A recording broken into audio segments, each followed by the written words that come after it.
What if Masters trained a new generation of Jedi? Let's explore the depths of it in the video. They sensed it 3 seconds before it happened. 3 seconds. That's all the warning the Force gave them. But for 5 Jedi Masters, 3 seconds was enough.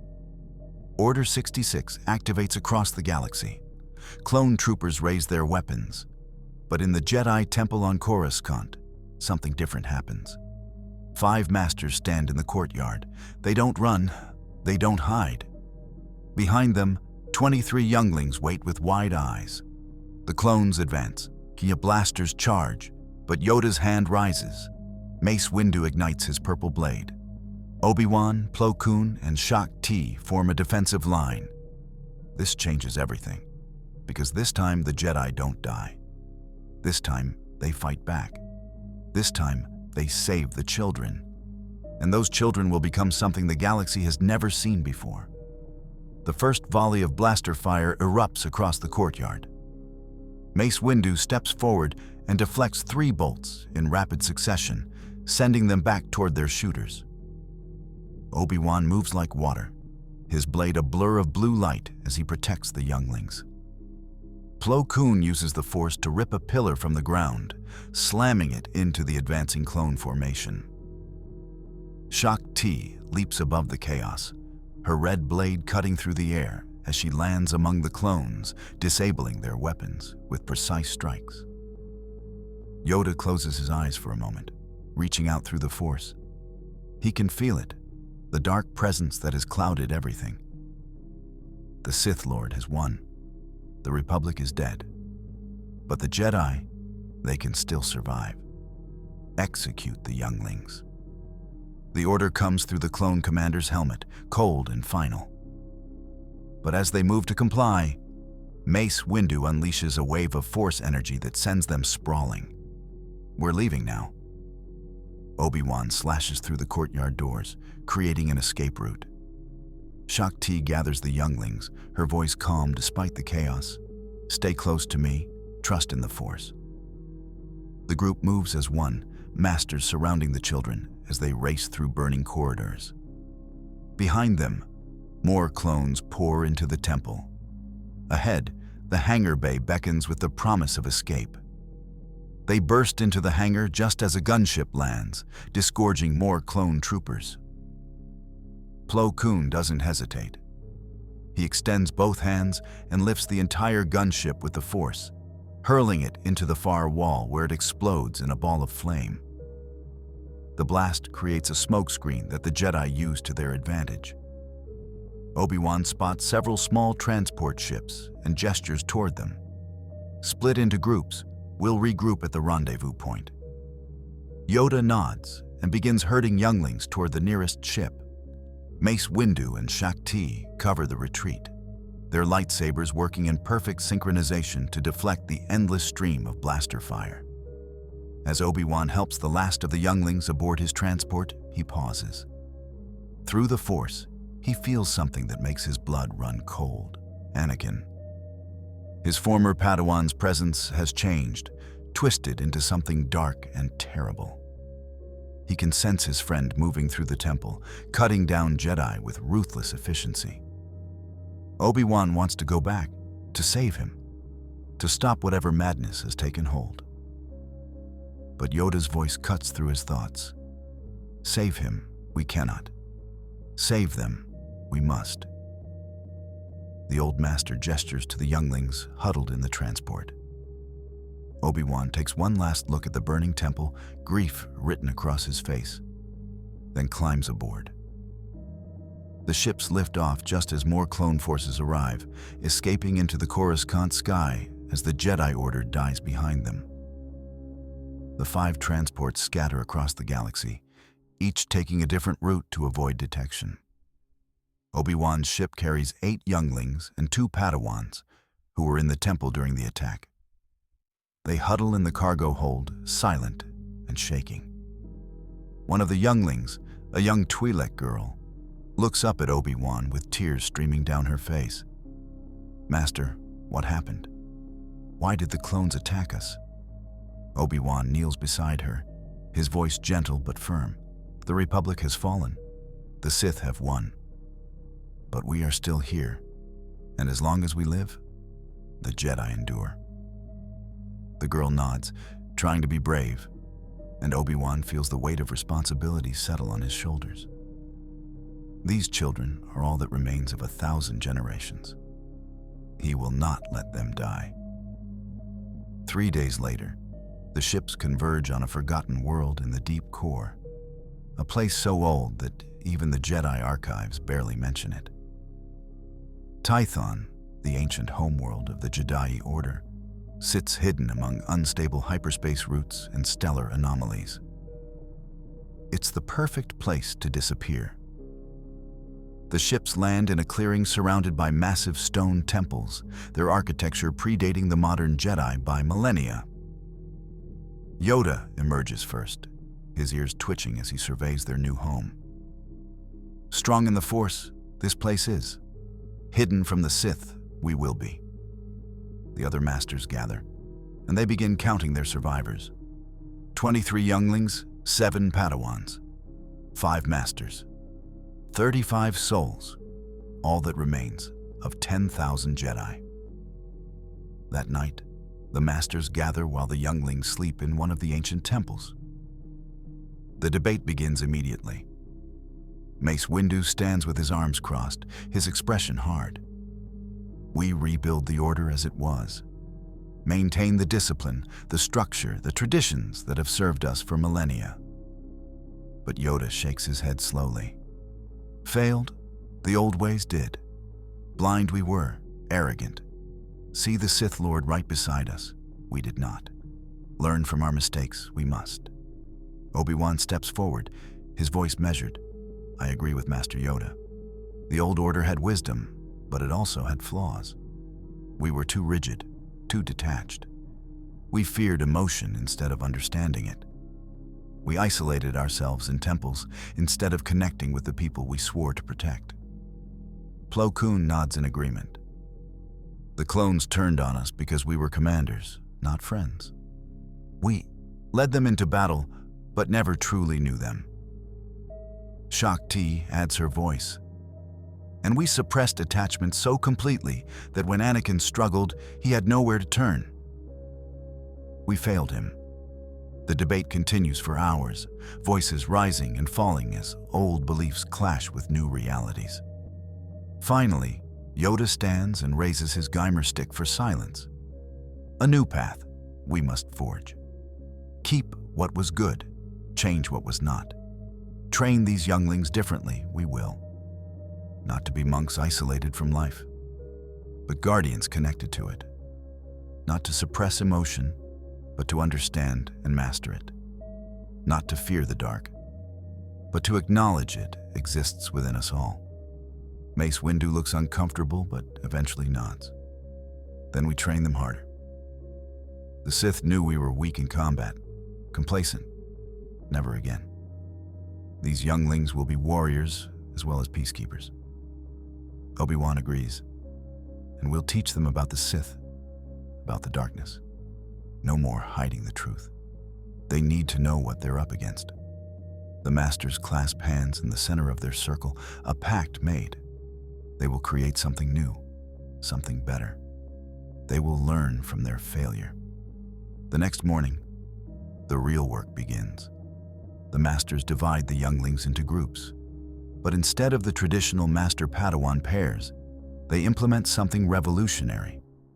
Each youngling will train under all 5 masters, learning different aspects of the Force from each. Yoda will teach them meditation, control, and connection to the living Force. Mace Windu will train them in combat, turning them into formidable duelists. Obi-Wan will focus on diplomacy, negotiation, and understanding different perspectives. Plo Koon will teach them about loyalty, companionship, and working as a team. Shaak Ti will guide them in understanding emotions, forming healthy attachments, and maintaining balance. The younglings rotate between masters throughout the week, receiving a more complete education than any Jedi has had in centuries. Among the younglings, 3 stand out. First is Kale, a human boy of 12 with exceptional potential in the Force. He's brilliant and powerful, but he struggles with attachment. He lost his family during Order 66 and can't let go of his anger. He reminds Obi-Wan painfully of Anakin. Second is Lyra, the Twi'lek girl who questioned Obi-Wan on the transport. She's cautious and fearful of her own power after watching the temple burn. She needs to learn confidence.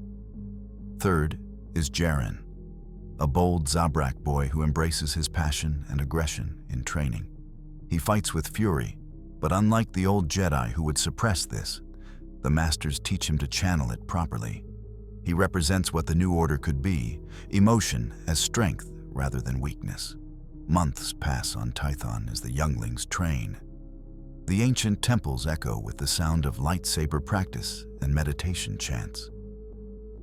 But the training is different from the old ways. When Kale struggles with his anger over his lost family, instead of telling him to release it into the Force, Shakti sits with him and helps him process the grief. It's natural to feel pain. It's natural to miss them. The dark side doesn't come from feeling these things. It comes from letting them control you. Together, they work through his anger, transforming it into determination to honor his family by protecting others. When Lyra freezes during a sparring match, terrified of hurting her opponent, Mace Windu doesn't berate her. Instead, he teaches her that power without confidence is useless. You have the strength, young one. Trust yourself. He works with her daily until she can strike without hesitation, knowing that controlled power is not the same as cruelty. When Jaren fights with too much aggression, nearly injuring another student, Plo Koon doesn't punish him.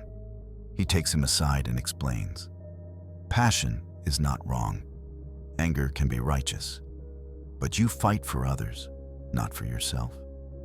Channel that fire into protection, and you will be unstoppable. The boy nods, and over time, his fighting style becomes a perfect blend of controlled fury and defensive purpose. While the younglings train, the galaxy burns. Emperor Palpatine consolidates his power, transforming the Republic into an empire. The Jedi are declared traitors and hunted across every system. Surviving Jedi are executed publicly as propaganda. The Empire spreads fear and oppression, crushing dissent with overwhelming force.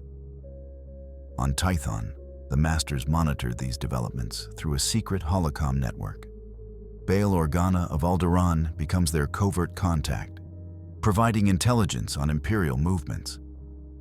He also sends supplies, medical equipment, and information about other potential survivors.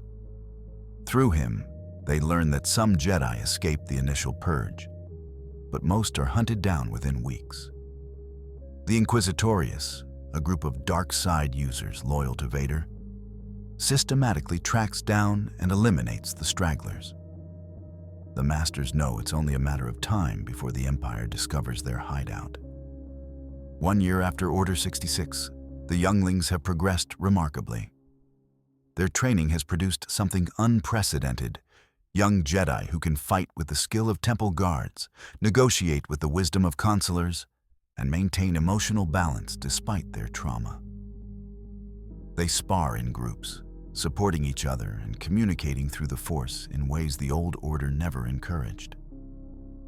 They meditate together, sharing their fears and hopes openly. They study Sith history, learning about Darth Bane, the Rule of Two, and the long manipulation that led to the Republic's fall. They know what they're up against, and they're not afraid. The oldest Padawans, including Kale, Lyra, and Jaren, are nearly ready for their trials. But these won't be the trials of old. Yoda has designed something new, tests that challenge not just their skills, but their character, their wisdom, and their ability to resist the dark side while acknowledging its existence. One evening, as the Masters gather for their regular council, Bail Organa's transmission arrives with urgent news. The Empire knows you survived. They don't know where you are yet, but Vader is hunting. He's interrogated captured Jedi and pieced together clues. You have maybe 2 months before he finds you.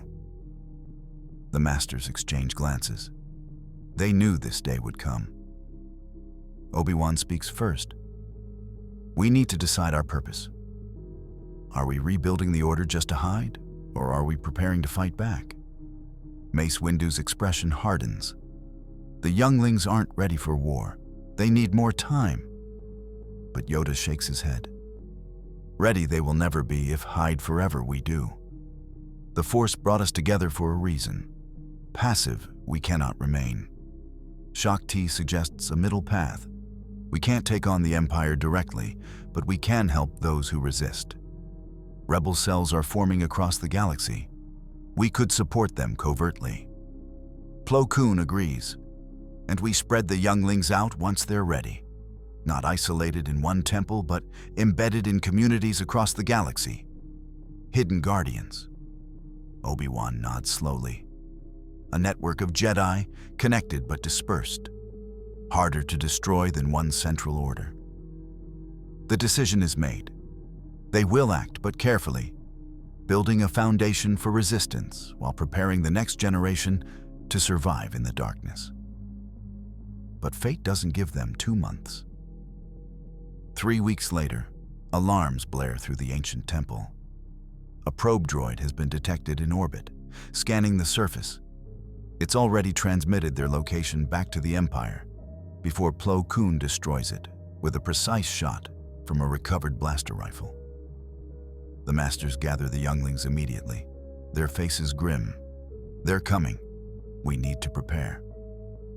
But Kyle steps forward, his voice steady. No more running.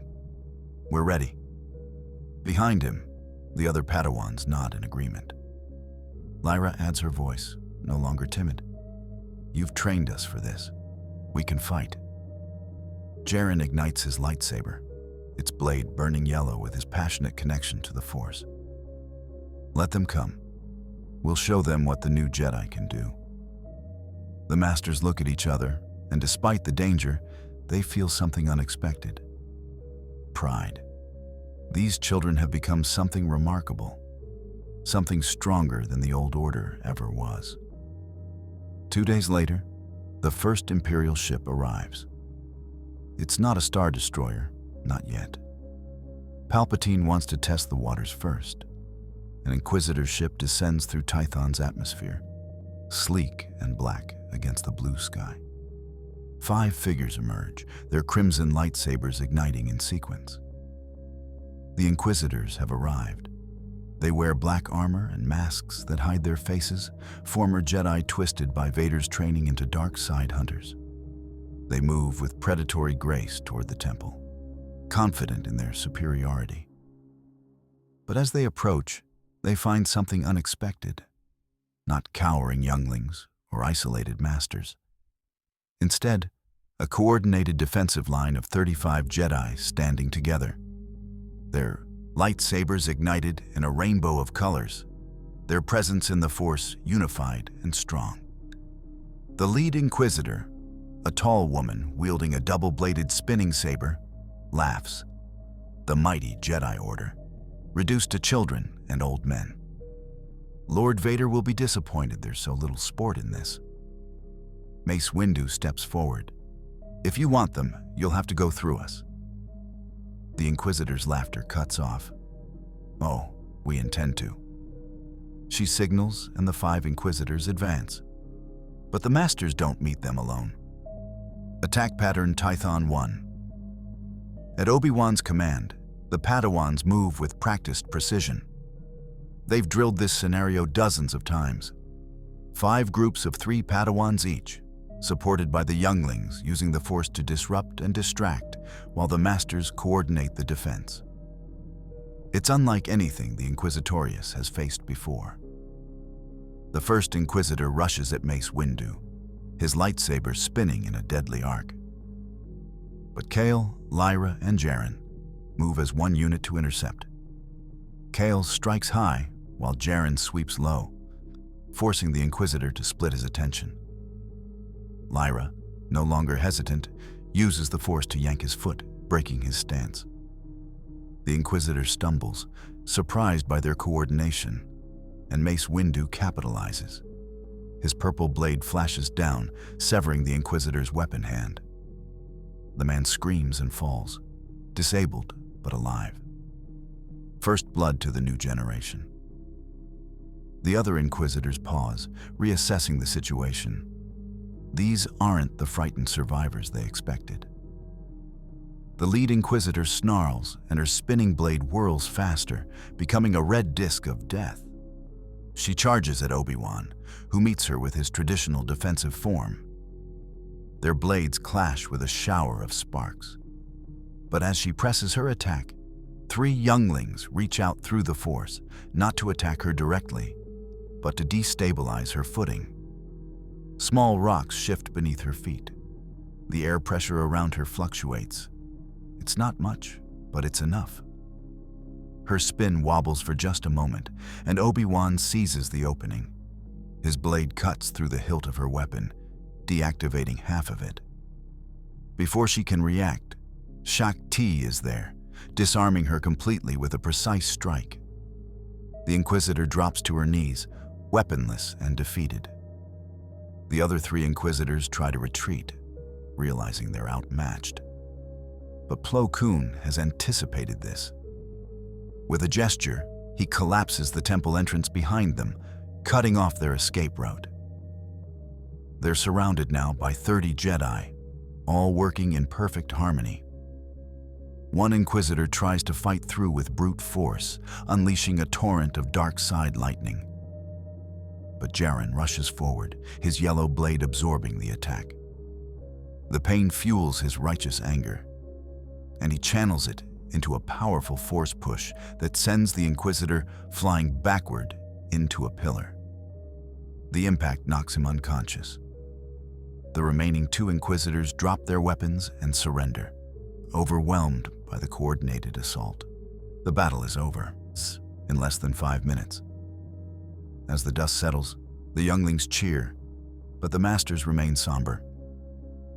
Yoda looks at the defeated Inquisitors. A message this sends: know they will that strong we are. Obi-Wan nods. Vader will come now, not with scouts, but with everything he has. Mace Windu surveys the captured Inquisitors. What do we do with them? Kill them, and we're no better than the Sith. In the old order, the answer would have been simple. Show mercy. Turn them over to authorities. But there are no authorities now, only the Empire. Shaak-Ti suggests a third option. We offer them a choice: redemption or imprisonment. The Masters bind the Inquisitors and take them to the meditation chambers.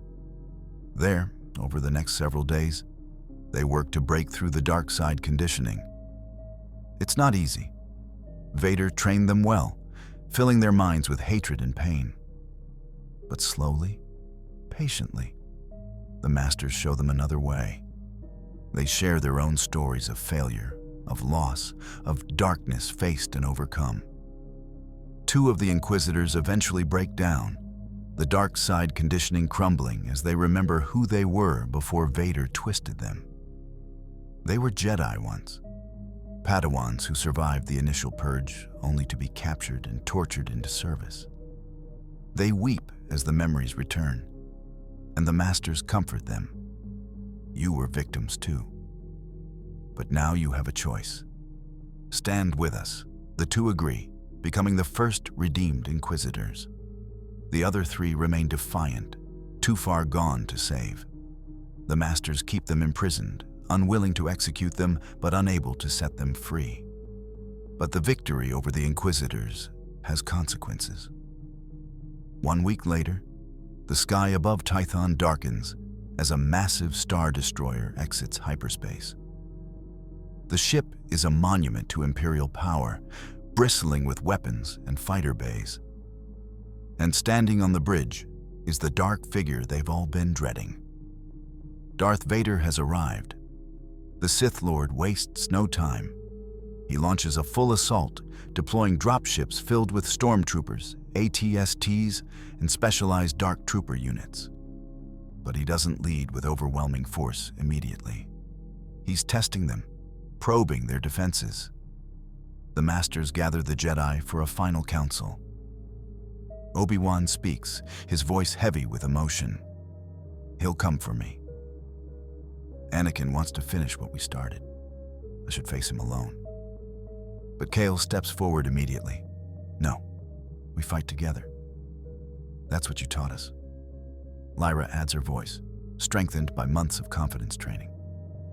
You don't have to bear this alone, Master Kenobi. Jaren grins, his yellow blade ignited. Besides, one Sith Lord against 35 Jedi? I like those odds.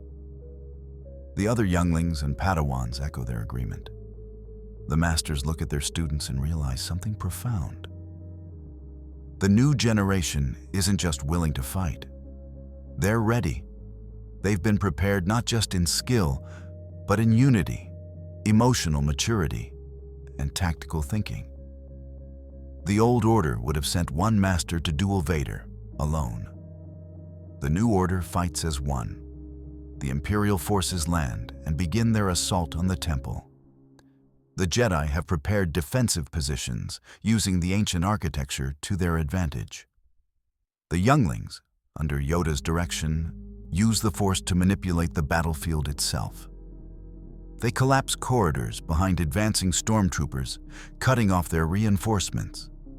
They lift massive stone blocks and create barricades. They're not warriors in the traditional sense, but their coordinated force abilities make them devastating support units. The Padawans, meanwhile, engage the dark troopers in swift, hit-and-run attacks. They've learned guerrilla tactics from Mace Windu, using superior mobility and force powers to compensate for the enemy's numbers. Kyle leads one group, his lightsaber weaving through the darkness as he disables trooper after trooper. Lyra's team uses stealth and precision, striking from unexpected angles. Jaren's squad fights with passionate aggression, their combined fury overwhelming the methodical Imperial advance. But all of this is merely a prelude. Everyone knows the real battle hasn't begun. Then, through the smoke and chaos, he appears. Darth Vader walks through the shattered temple entrance, his red blade ignited, his presence in the Force like a black hole of rage and pain. Stormtroopers part before him, and even his own troops seem afraid. He stops in the central courtyard, the same place where the Masters made their stand during Order 66, and his vocabulator processes a single word: Kenobi. Obi-Wan steps forward, his heart heavy with grief and guilt. Hello there, old friend. I'd hoped we wouldn't meet like this. Vader's breathing is the only response for a moment. Then, you are no friend of mine, Kenobi. You left me to burn. You took everything from me. And now I will take everything from you. He gestures at the younglings, starting with them. Obi-Wan ignites his blue blade, stepping into a defensive stance. But before Vader can advance, something unexpected happens. Kale, Lyra, Jaren, and a dozen other Padawans move to stand beside Obi-Wan, forming a line between Vader and the younglings. Mace Windu, Yoda, Plo Koon, and Shak Ti join them, creating a wall of lightsabers. Vader pauses, analyzing the situation. Then he laughs, a sound devoid of humor. Children playing at being Jedi. I have killed hundreds of your kind. You think numbers will save you? Kyle speaks, his voice steady. We're not the old Jedi. We're something new. Something you can't understand. Vader's rage intensifies. Then you will die like the old Jedi. He advances, and the battle begins. Vader's power is terrifying. His first strike, a sweeping horizontal slash, carries such force that it nearly breaks through Obi-Wan's guard. The shockwave sends the nearest Padawans stumbling back. He follows with a brutal overhead chop that cracks the stone beneath their feet. His fighting style is pure aggression. No wasted movement, just relentless, offensive power meant to overwhelm and destroy. But the new generation doesn't fight like individuals. Kyle darts in from the left, striking at Vader's side while Obi-Wan engages him directly. Vader deflects Kyle's attack almost contemptuously, but it forces him to shift his weight, creating an opening that Lyra exploits from the right. Her blue blade nearly scores his shoulder before he bats it aside with a force push. Jaren comes in low, attacking his legs, and Vader has to leap back to avoid the strike. Suddenly, he's not facing one opponent, but 12, all attacking in coordinated waves that give him no time to counter. This is what months of training together has created, a unit that thinks as one. But Vader is not to be underestimated.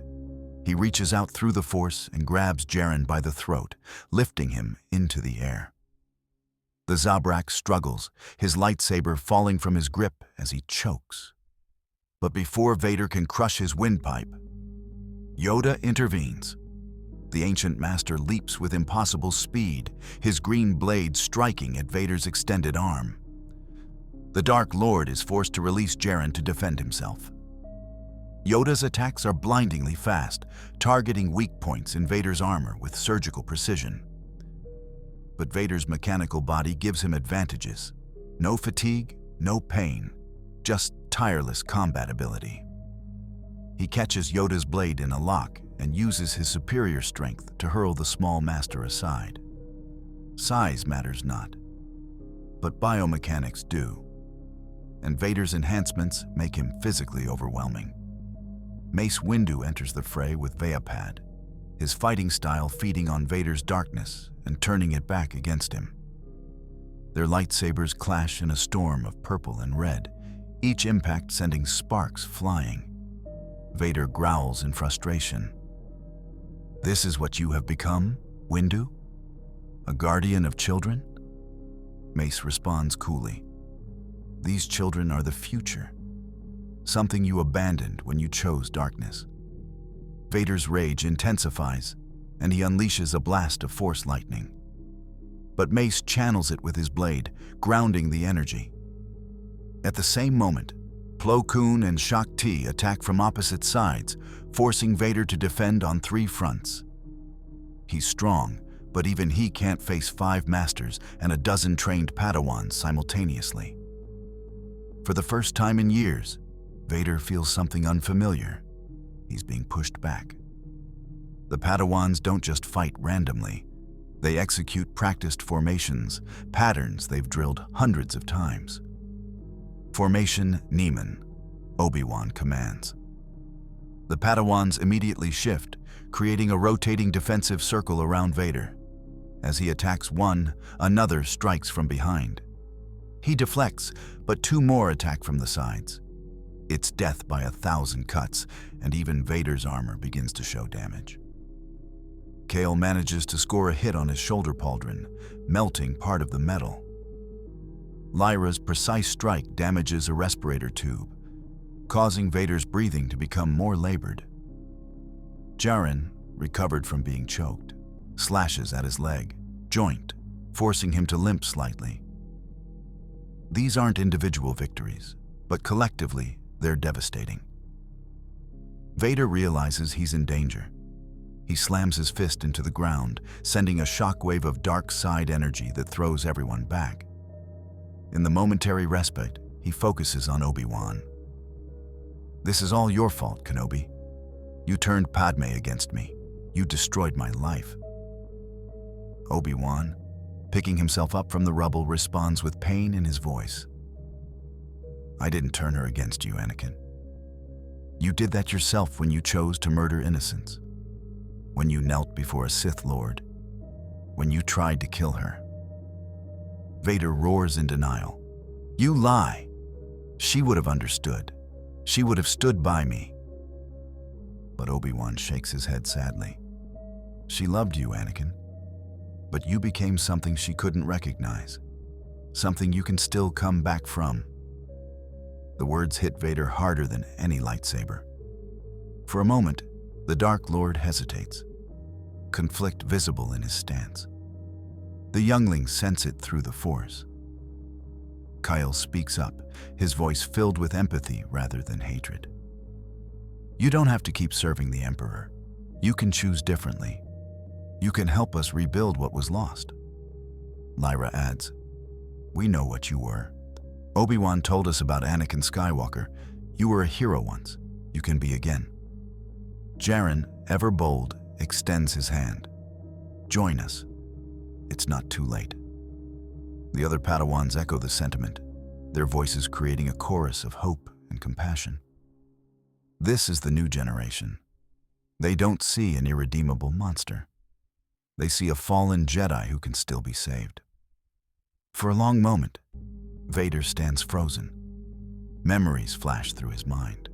Padme's smile, his mother's kindness, the younglings in the temple during Order 66, looking at him with trust before he murdered them.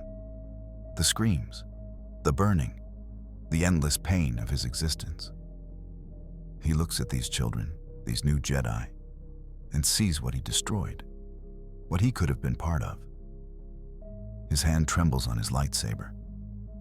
But then, from the Star Destroyer overhead, a presence makes itself known. Palpatine. The Emperor is watching through the Force, his influence pressing down on Vader like a vice. "Lord Vader, I am disappointed. You are failing me. Destroy them. Now."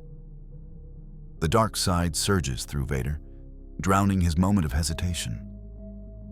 The brief flicker of Anakin Skywalker vanishes, buried under layers of hate and conditioning. When he looks up, his stance is firm again. His moment of weakness has passed. "No. I am what I am. There is no going back." He reignites his lightsaber with renewed fury. But something has changed. His attacks are more desperate now, more vicious. He's trying to drown out the doubt by killing faster, striking harder. The Masters see it and understand. Anakin is still in there, fighting against what he's become. The Jedi redouble their efforts, not to kill Vader, but to exhaust him, to break through his defenses and reach the man inside. Obi-Wan takes the lead, their lightsabers clashing, in a duel that echoes their final confrontation on Mustafar. But this time, Obi-Wan isn't alone. Every time Vader gains advantage, a Padawan intervenes. Every time he tries to use Force powers, a Master counters. He's the most powerful individual on the battlefield, but he's one against many, and slowly, inevitably, he's being worn down. A lucky strike from Mace Windu damages Vader's chest plate, exposing sparking circuitry. Vader gasps as his life support systems flicker.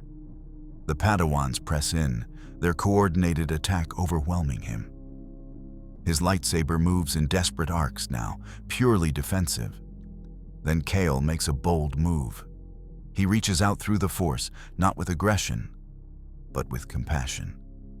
He touches Vader's mind, and in that instant, shows him what the New Order could be. A place where emotion isn't feared, where attachment isn't forbidden, where Anakin Skywalker could have raised his children in peace, trained them as Jedi, loved Padme without hiding, a future that could have been. Vader screams, the image tearing at his soul.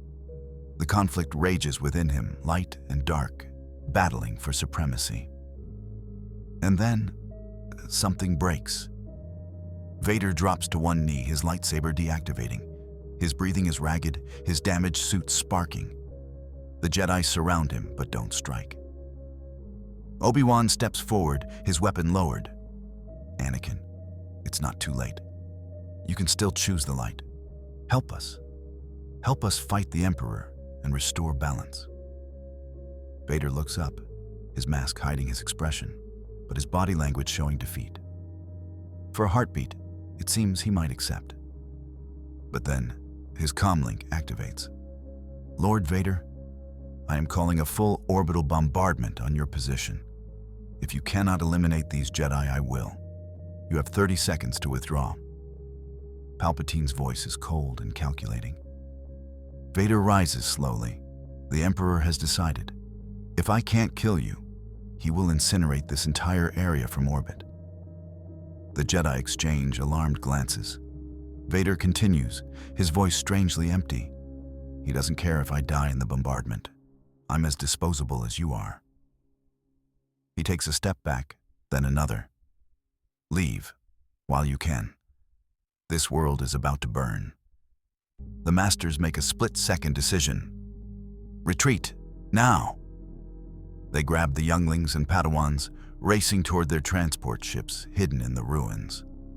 Behind them, Vader limps toward an Imperial shuttle, his damaged suit barely functioning. As he boards, he looks back at the fleeing Jedi. Something in his posture suggests regret, but he doesn't stop the bombardment.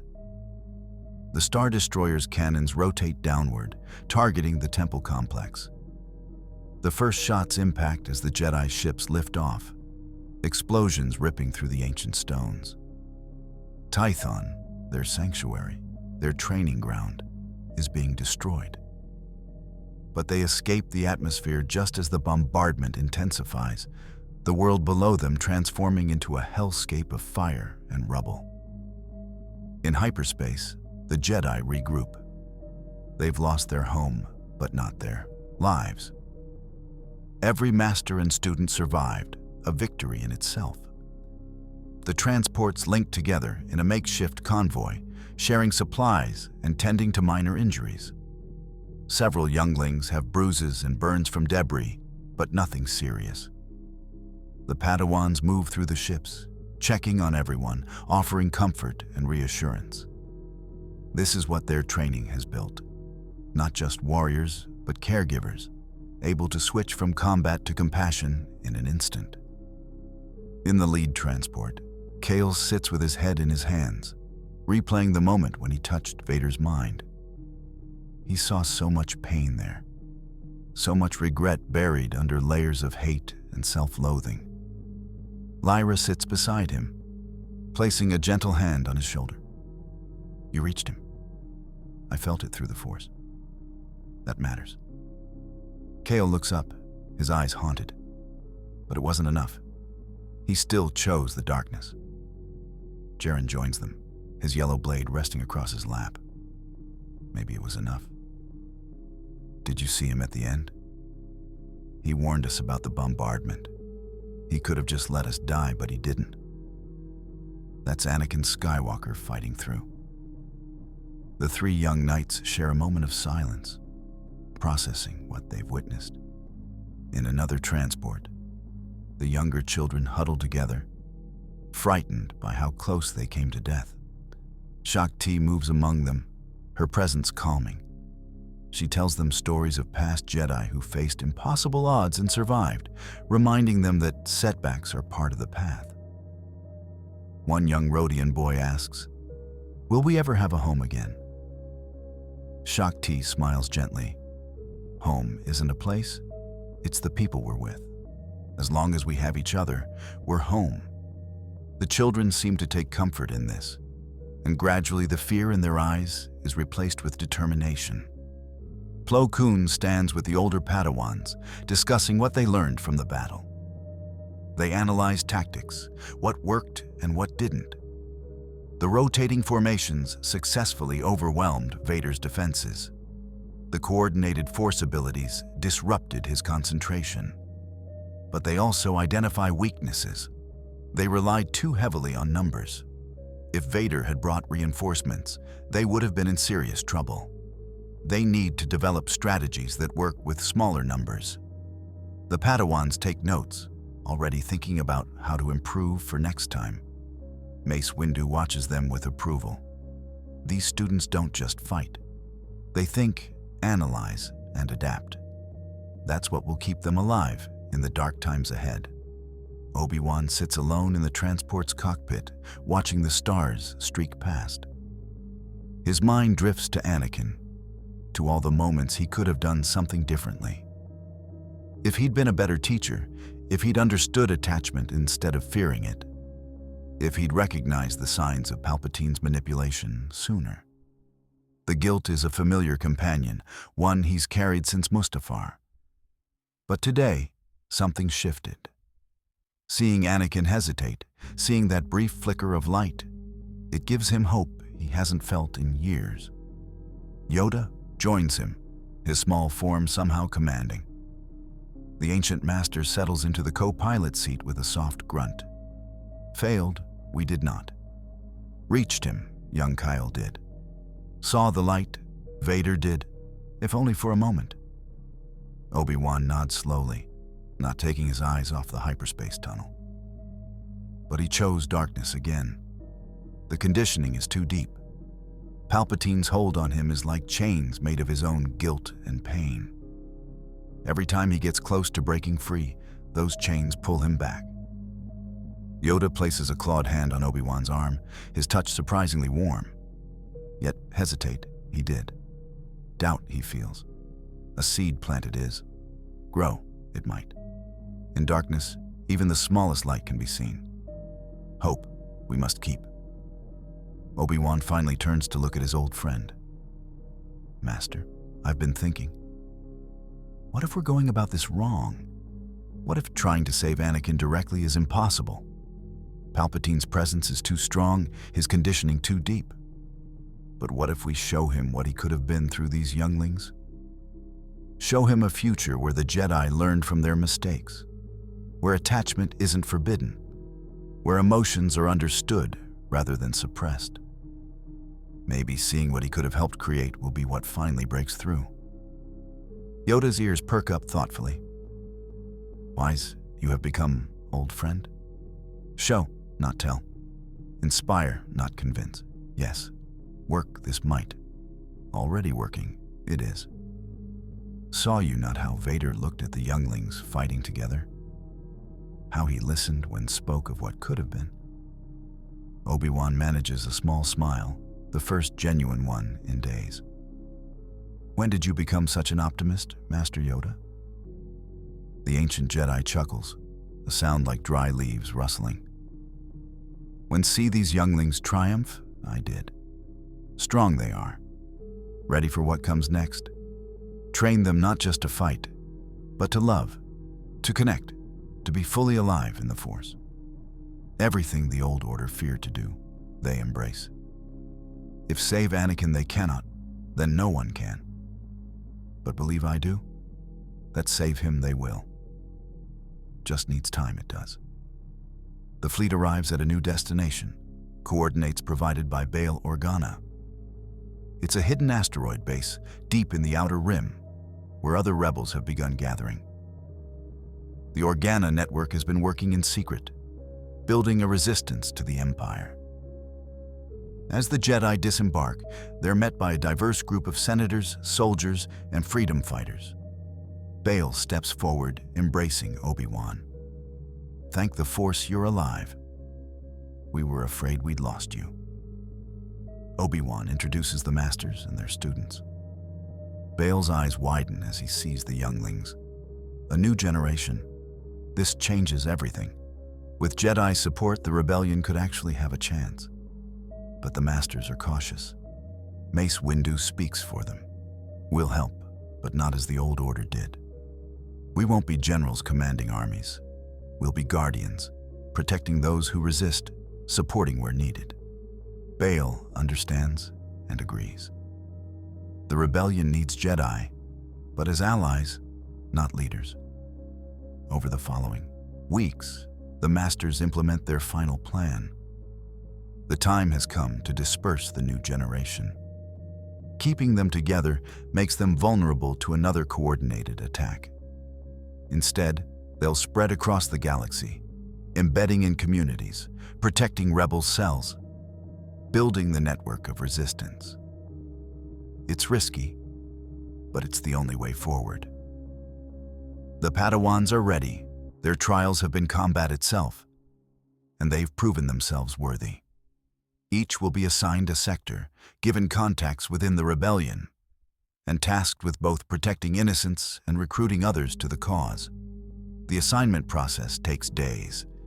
Each Padawan meets individually with the masters to discuss their strengths, their weaknesses, and where they can make the most difference. Kyle is assigned to the Outer Rim, where his passion and power will serve him well against the various crime syndicates and imperial garrisons that terrorize farmers and miners. His sector includes Tatooine, Jakku, and a dozen other harsh desert worlds where the Empire's grip is maintained through fear and violence. Obi-Wan takes him aside before he departs. Remember what I told you about Anakin. Your passion can be your greatest strength or your downfall. The difference is whether you fight for yourself or for others. Keep that in your heart, and you'll never fall. Kyle clasps Obi-Wan's hand firmly. I won't let you down. I'll make him see what he could have been. Lyra will go to the core worlds, her newfound confidence perfect for covert operations in heavily monitored areas. She'll be working in the shadows of Coruscant itself, Corellia, and other urbanized planets where surveillance is constant and Imperial presence is overwhelming. Shak Ti counsels her before departure. You've come so far from the frightened girl on the transport. But don't lose that caution entirely. It's kept you alive. Balance your confidence with wisdom and you'll succeed where others would fail. Lyra bows respectfully. Thank you, Master. You taught me to believe in myself. I won't forget that. Jaren heads to the Mid-Rim, where his warrior spirit will protect colonies facing pirate raids and Imperial exploitation. His assignment includes worlds like Mandalore, Lothal, and other places where the Empire has stirred up local conflicts to maintain control. Mace Windu's final words to him are simple but powerful. Your passion is righteous. Your anger serves justice. Never apologize for fighting with your whole heart. Just remember to fight smart as well as hard. Jaren grins, his yellow blade catching the light. I'll make you proud, Master Windu. Every slaver, every pirate, every Imperial officer who hurts innocents, they'll learn to fear the Jedi again. The other Padawans receive similar assignments, each matched to their strengths. Sarah, who they rescued from Lothal, returns there to establish a permanent Jedi presence and protect the growing rebel cell. Torin, the knight who confronted Vader on Dantooine, is assigned to the agricultural worlds of the Mid-Rim where Imperial taxation is starving populations. A fierce Zabrak woman named Kira goes to the corporate sector, where her diplomatic skills and fighting prowess make her perfect for challenging the mega-corporations exploiting workers. A quiet human man named Davin is sent to the unknown regions to explore and make contact with isolated Force-sensitive communities. Each knight receives not just an assignment, but also resources. A ship, credits, weapons, communication equipment, and most importantly, a network of rebel contacts who can provide intelligence and support. Bail Organa has worked tirelessly to build this infrastructure, and now it pays off. The Jedi won't be operating alone. They'll be integrated into existing resistance movements, strengthening them from within. But before they depart, the Masters hold one final ceremony. In the asteroid base's largest chamber, the 30 Jedi gather in a circle. The room is dimly lit, with only the glow of their lightsabers providing illumination. 30 blades of different colors create a rainbow of light. Blue, green, yellow, purple, even orange and white. This diversity represents what the New Order has become. Not rigid uniformity, but beautiful variation united by common purpose. Yoda speaks, his voice carrying across the space despite his small stature. Jedi Knights you are now. Not by ancient ritual, but by trial of combat. Proved yourselves, you have. Faced the darkness, you did, and stood firm. But remember, Knights you may be, but learn you always must. The Force is infinite, and so too must be your pursuit of understanding. Go into the galaxy not with certainty, but with curiosity, not with arrogance, but with humility. Serve, protect, and never forget why we fight. Mace Windu adds, his voice carrying the weight of his experience. The old order is dead. What you build from here will define what the Jedi become. Make it better than what we had. Make it worthy of the name. We made mistakes, hid from emotion, isolated ourselves from those we swore to protect. Learn from our failures. Don't repeat them. But also don't throw away everything we were. The discipline, the training, the commitment to peace and justice. Those things remain true.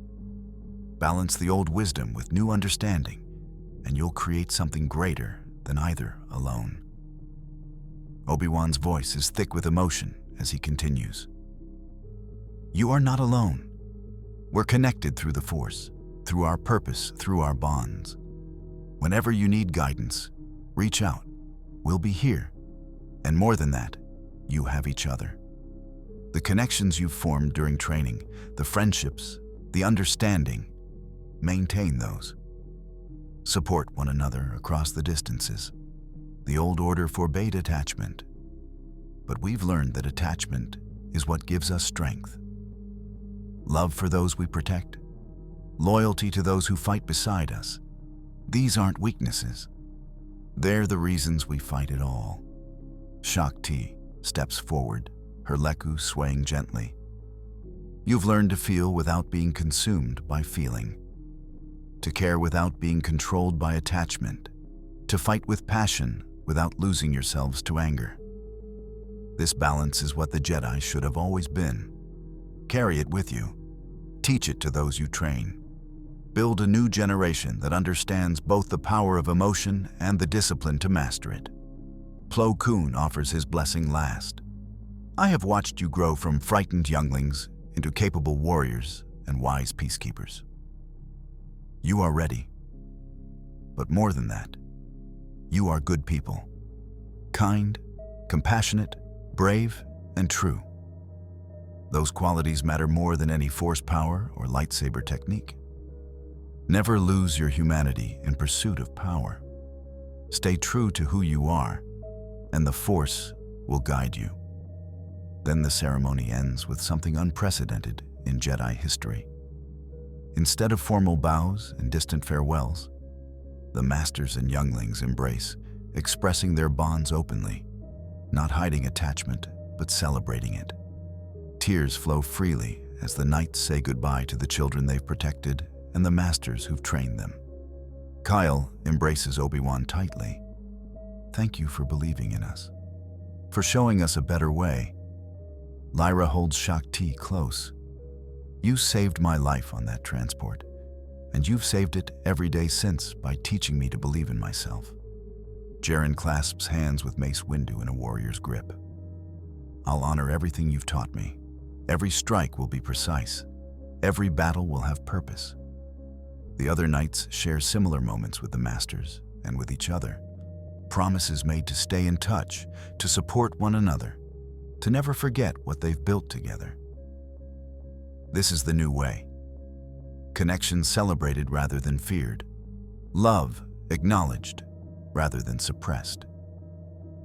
As the Padawans prepare to depart on their various missions, Obi-Wan pulls Kyle aside one final time. They walk together through the asteroid base's corridors until they reach an observation deck overlooking the stars. For a long moment, they stand in silence, watching the void. Then Obi-Wan speaks. You remind me so much of Anakin. Your passion, your power, your need to protect everyone around you, your refusal to accept injustice. When I look at you, I see what he could have been if the order had been different. If I had been different. Kyle turns to face him. You weren't a bad teacher, Master Kenobi. The order was flawed, but you did the best you could within it. Obi-Wan shakes his head. That's generous, but not entirely true. I knew the Order's rules were hurting Anakin. I saw how he struggled with attachment, with emotion, with the Jedi's detachment from the people we served. But I was too afraid to challenge the council, too bound by tradition to help him find a different path. I failed him, Kale.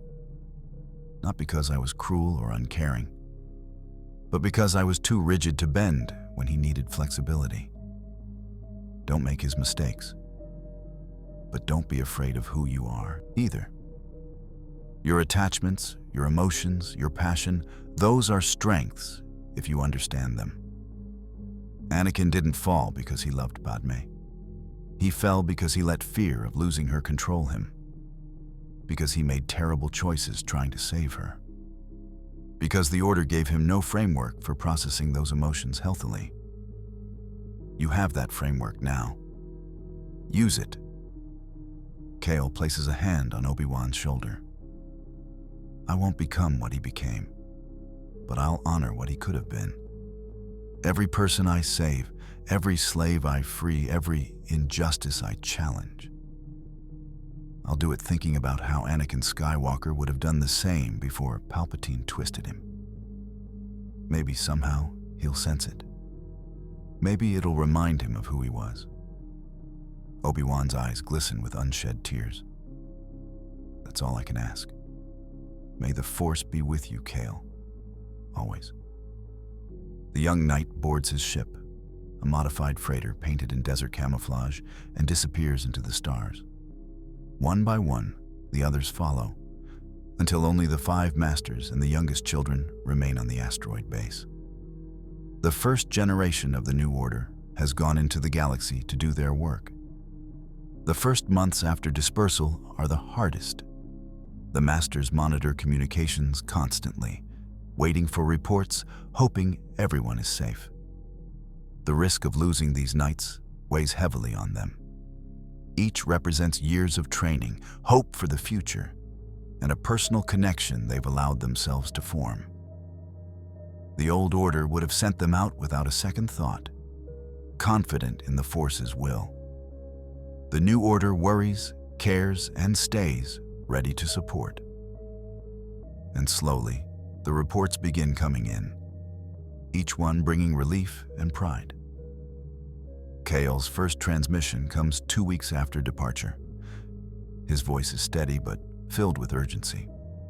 Made contact with the rebels on Tatooine. The Hutt cartel has been working with the Empire, selling captured Tuskens and moisture farmers into slavery. I've liberated 3 transport ships so far, freed about 200 people. But there's a major slave processing facility in Mos Eisley going to need help shutting it down. The masters immediately coordinate support, sending 2 other nearby knights to assist. Within days, Kajal leads a successful raid on the facility, freeing over 1,000 slaves and destroying the Empire's operation in the sector. The freed slaves spread word about the Jedi who came to their aid, and Kale's reputation begins to grow. He's not hiding what he is.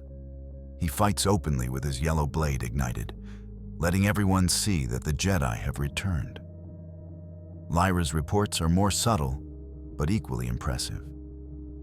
She infiltrates Coruscant's underworld, posing as a smuggler while secretly identifying Force-sensitive children marked for Inquisitor recruitment.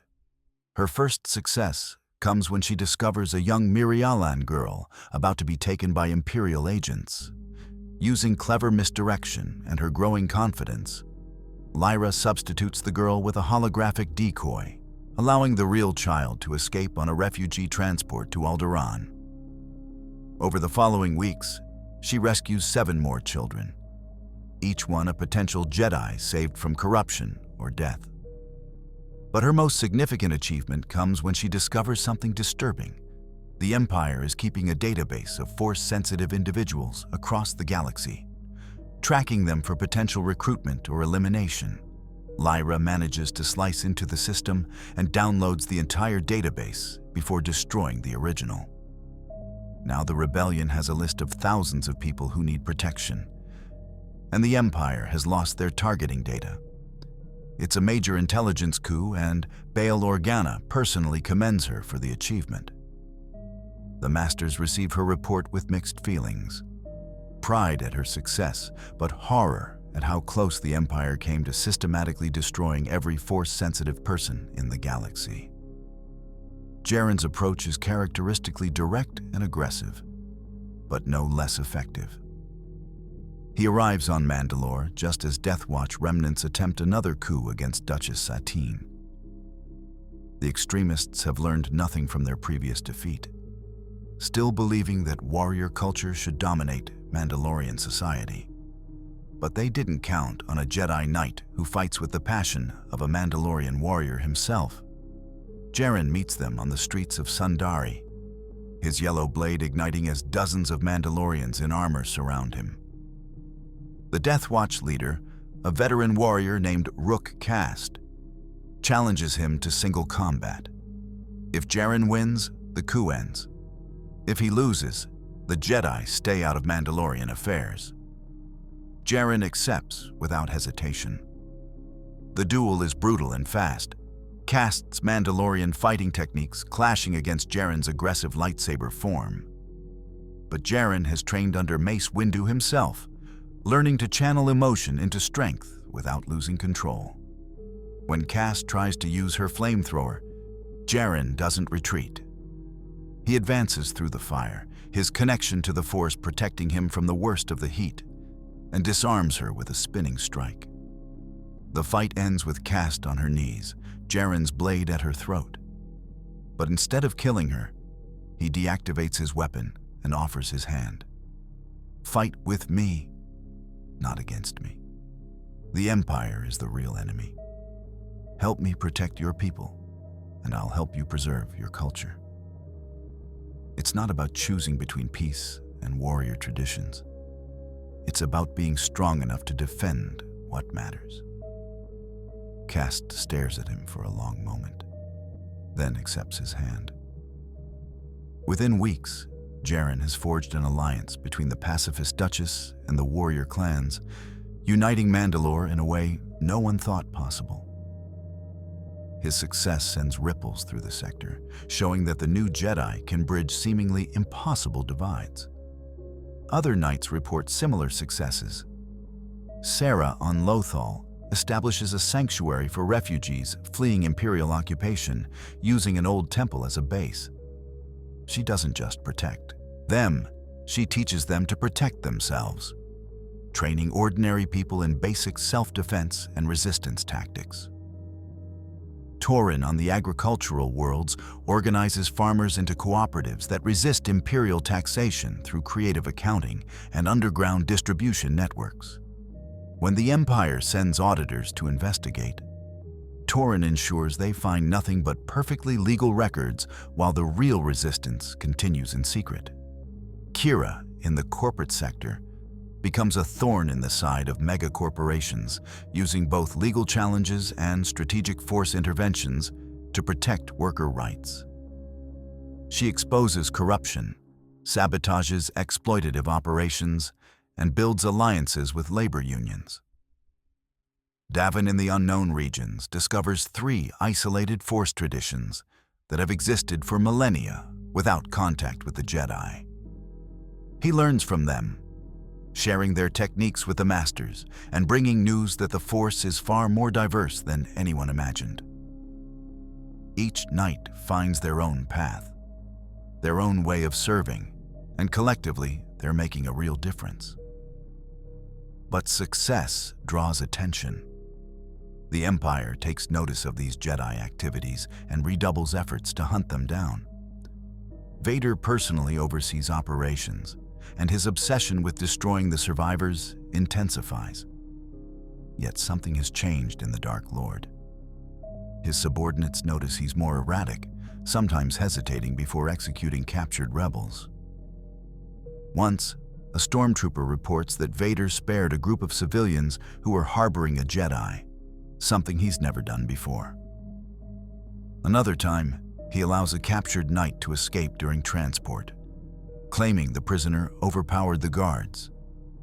Though security footage shows Vader simply walking away, while the cell door unlocked. The Emperor senses the disturbance and summons Vader to Coruscant. In the throne room, Palpatine circles his apprentice like a predator studying wounded prey. You are conflicted, Lord Vader. The Jedi have planted doubts in your mind. Their words echo in your thoughts, don't they? They speak of redemption, of Anakin Skywalker, of paths back to the light. Foolish notions that weaken you. Vader kneels, his mechanical voice steady but somehow hollow. No, my master. I am yours to command. They are nothing to me. Lies. Palpatine's skeletal fingers grip Vader's mask, forcing his head up to meet the Sith Lord's yellow eyes. I made you. I own you. Your pathetic hope means nothing. Every breath you take is because I allow it. Every moment of your existence serves my will. You will destroy these Jedi, or I will find another apprentice. Someone without your weakness. Someone who understands that the dark side requires absolute commitment. Vader bows lower, his fists clenching. I understand, my master. I will not fail you again. But in his mind, the doubts grow stronger. The image of Kale and the other Padawans standing together, fighting not from hatred, but from love for those they protect. The memory of Obi-Wan's words about choosing differently. The echo of Padme's final breaths, begging him to come back. These thoughts plague him even as he pledges loyalty to Palpatine. Back on the asteroid base, Obi-Wan feels a disturbance in the Force. He meditates, reaching out across the galaxy, and touches a familiar presence. Vader's mind is in turmoil, the conflict greater than ever before. Taking a risk, Obi-Wan sends a deliberate message through the Force, clear and direct. Anakin, if you can hear me, know that it's never too late. The path back to the light exists if you're willing to take it. We see you struggling. We see you hesitating. That's not weakness, that's strength. The dark side tells you that mercy is failure. But the truth is that holding on to compassion despite everything you've done, that's the hardest thing of all. You don't have to serve him anymore. You can choose differently. Across the galaxy, in his meditation chamber aboard the Executor, Vader receives the message. His mechanical hands clench into fists, cracking the armrests of his chair. Part of him wants to strike out, to reject the offer with violence and rage. But another part, the part that's Anakin Skywalker, whispers back through the Force. Maybe. The word is so quiet, even Vader doesn't fully acknowledge he thought it.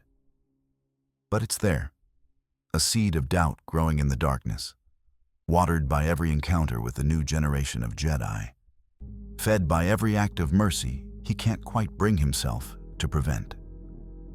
2 years after Order 66, the Rebel network has grown significantly, bolstered by Jedi protection and recruitment.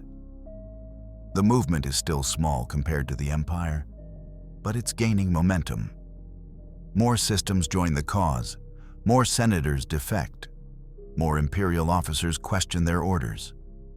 On Alderaan, Bail Organa hosts a secret meeting of rebel leaders, and the 5 Jedi Masters attend. They discuss strategy, resources, and long-term goals. One senator asks the question on everyone's mind: can we actually win? The Empire controls everything.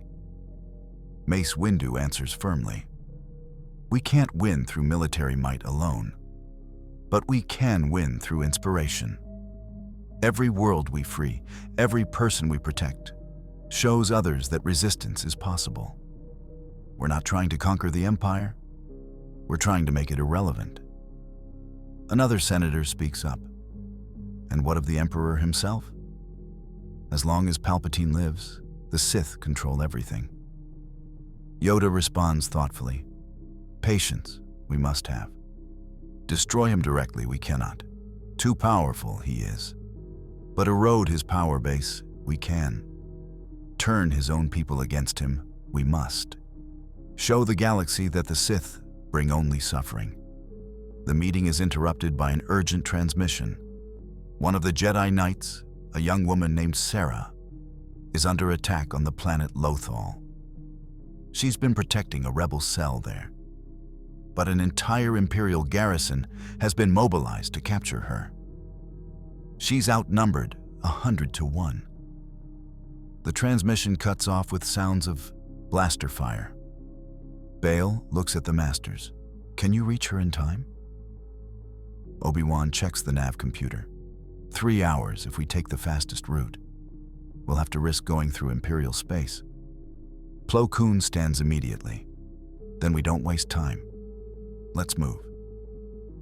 The Masters commandeer a fast transport and race toward Lothal, leaving the younglings in Bail's care.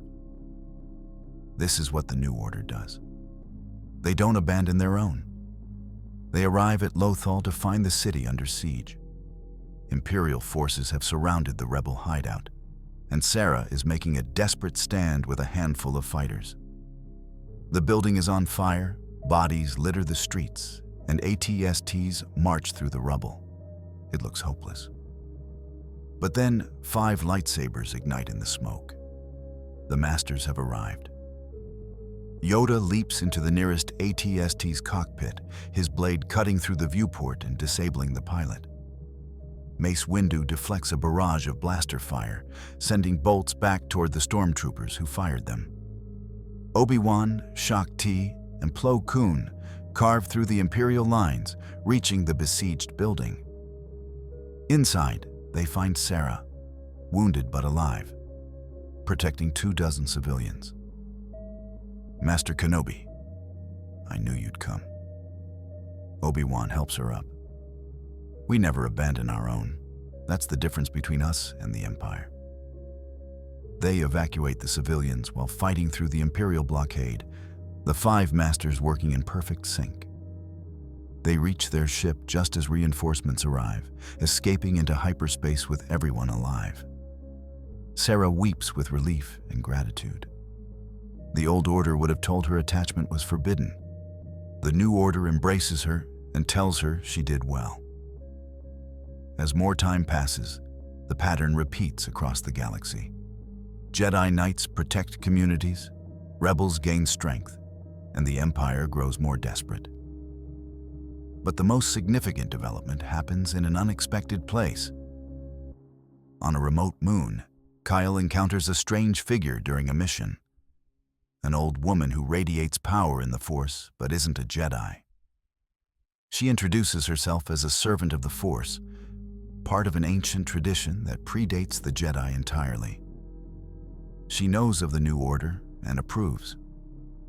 You are returning to the old ways, before the Jedi became soldiers, when they were simply servants of balance. She teaches Kyle techniques unknown to the Jedi, showing him that the Force has many interpretations, many paths.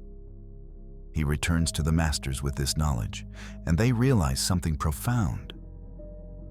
The Force is bigger than the Jedi Order ever understood. They begin seeking out other Force traditions, learning from them, incorporating their wisdom. The new generation becomes even more diverse, even stronger. 5 years after Order 66, the galaxy is in turmoil. The Empire controls the systems, but resistance burns everywhere.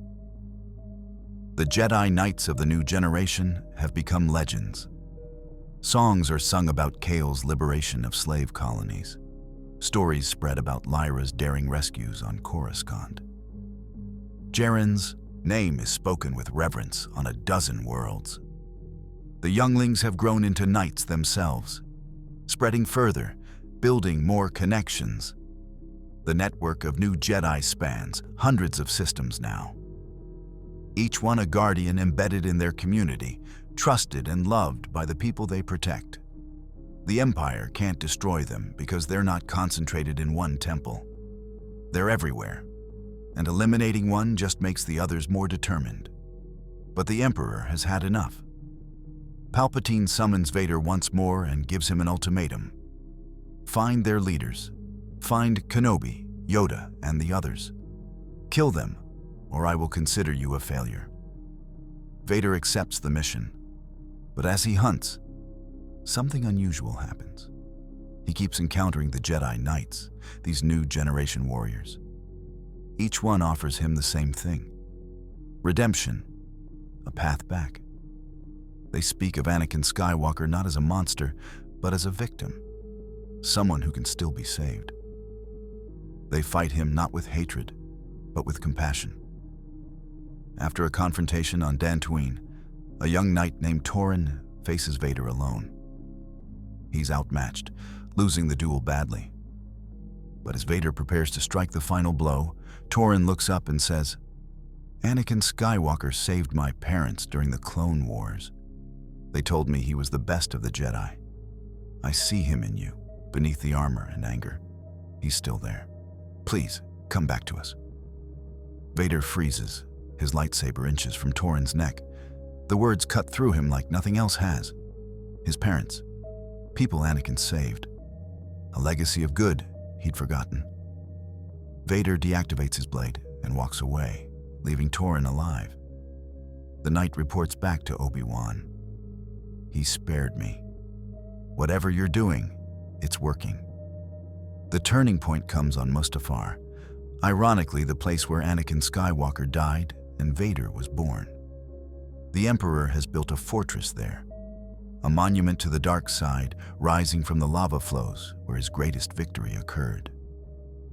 Vader returns from his failed hunt, expecting punishment. His attempts to eliminate the Jedi Knights have been unsuccessful. And worse, he's been allowing some to escape. Unable to bring himself to kill them when they speak of Anakin Skywalker, with compassion rather than hatred. He kneels before Palpatine in the obsidian throne room, the heat from the lava visible through the massive windows. "My master, I have failed you. The Jedi elude me." But instead of the expected lightning, the expected pain, Palpatine laughs, a cold, cruel sound that echoes through the chamber. "Failed? No, Lord Vader. You have provided me with exactly what I need. Your failures have revealed the location of the Jedi's coordination center. While you chased shadows, my spies tracked communication patterns. I know where they hide." He activates a holographic display showing the asteroid base in the outer rim. Vader's breath catches. He realizes with horror that his pursuit led the Empire right to them. Palpatine continues, his voice dripping with satisfaction. "I'm assembling a fleet to destroy it. Every master, every youngling, every hope they have will be incinerated. And you, my apprentice, will lead the assault. This is your final test. Destroy the Jedi leadership, or I will destroy you and find a more worthy apprentice. Perhaps the Inquisitors have one among them strong enough to replace you." Vader bows his head. "As you command, my master." The fleet departs within hours, a massive armada designed to obliterate the asteroid and everyone on it. But during the journey through hyperspace, as Vader stands alone on the bridge of his Star Destroyer, he makes a decision that will change everything. He accesses the encrypted communication array, a system he's not supposed to know about but discovered years ago during one of Palpatine's purges. Using codes he memorized from captured rebels, he sends a message through obscure channels, bouncing it through a dozen relay stations to hide its origin. The message is simple. They're coming. The Emperor's entire fleet. Coordinates attached. 3 days. You must evacuate. He sends it knowing the penalty, if discovered, would be death or worse. But for the first time since Padme died, Vader acts not from fear or anger, but from something resembling hope. On the asteroid base, Obi-Wan receives the message on a secure terminal. The encryption is Imperial, but the warning is clear. His heart pounds as he realizes what this means. Anakin is still fighting. He's trying to help us, He immediately calls an emergency council with the other masters. They gather in the command center, the hologram of the incoming Imperial fleet hovering between them. It's worse than anything they've faced before. 12 Star Destroyers, hundreds of TIE fighters, and ground assault troops numbering in the tens of thousands. The asteroid base has no chance of surviving such an assault. Mace Windu's voice is grim. We can't defend against that. We need to evacuate everyone. But Yoda shakes his head slowly. Evacuate, we could. Hide again, we could. But solve nothing that does. The Emperor will hunt us forever. Find us again, he will. End this war, we must. Obi-Wan understands immediately. You're suggesting we attack him directly while his fleet is deployed. Plo Koon nods. Coruscant will be vulnerable. Most of the Imperial military is mobilizing for this strike. If we move fast, we might have a chance. Shaak Ti voices the concern they're all thinking. It's suicide. Even if we reach Palpatine, he's the most powerful Sith in history. The 5 of us aren't enough. Mace Windu's expression hardens. Then we don't go alone. We take our best knights, everyone who can reach Coruscant in time. We hit him with everything we have. The plan is desperate, almost suicidal. But Yoda speaks with unusual certainty. Sent us this warning. Vader did. Trying to help, he is. If strike now, reach him we might. Turn him fully, we could. Without Vader, Palpatine's grip on the military weakens. Show the galaxy that the Sith can be beaten, we must. The vote is quick, all 5 masters agree. They begin sending encrypted messages to their knights across the galaxy. Kyle, Lyra, Jaren, and 24 others receive the same urgent summons. Come to Coruscant immediately. Bring whatever forces you can. We end this now. The response is overwhelming. Knights abandon their current missions and race toward the core, many bringing rebel allies with them. Within 2 days, a ragtag fleet assembles at a secret rendezvous point in the deep core. It's not much compared to the Imperial Armada, just 30 Jedi and perhaps 100 rebel soldiers in a dozen ships. But they're united, determined, and fighting for something bigger than themselves. Bail Organa, who insisted on joining despite the danger, addresses the assembled force. This is it. Everything we've worked for comes down to this moment. The Emperor thinks we're cowering on that asteroid, waiting to die. Instead, we're going to walk into his throne room and end his reign of terror. Some of you won't survive. I won't lie about that.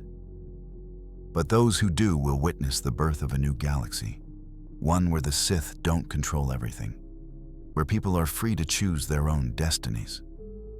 For the Republic, for freedom, for the Jedi.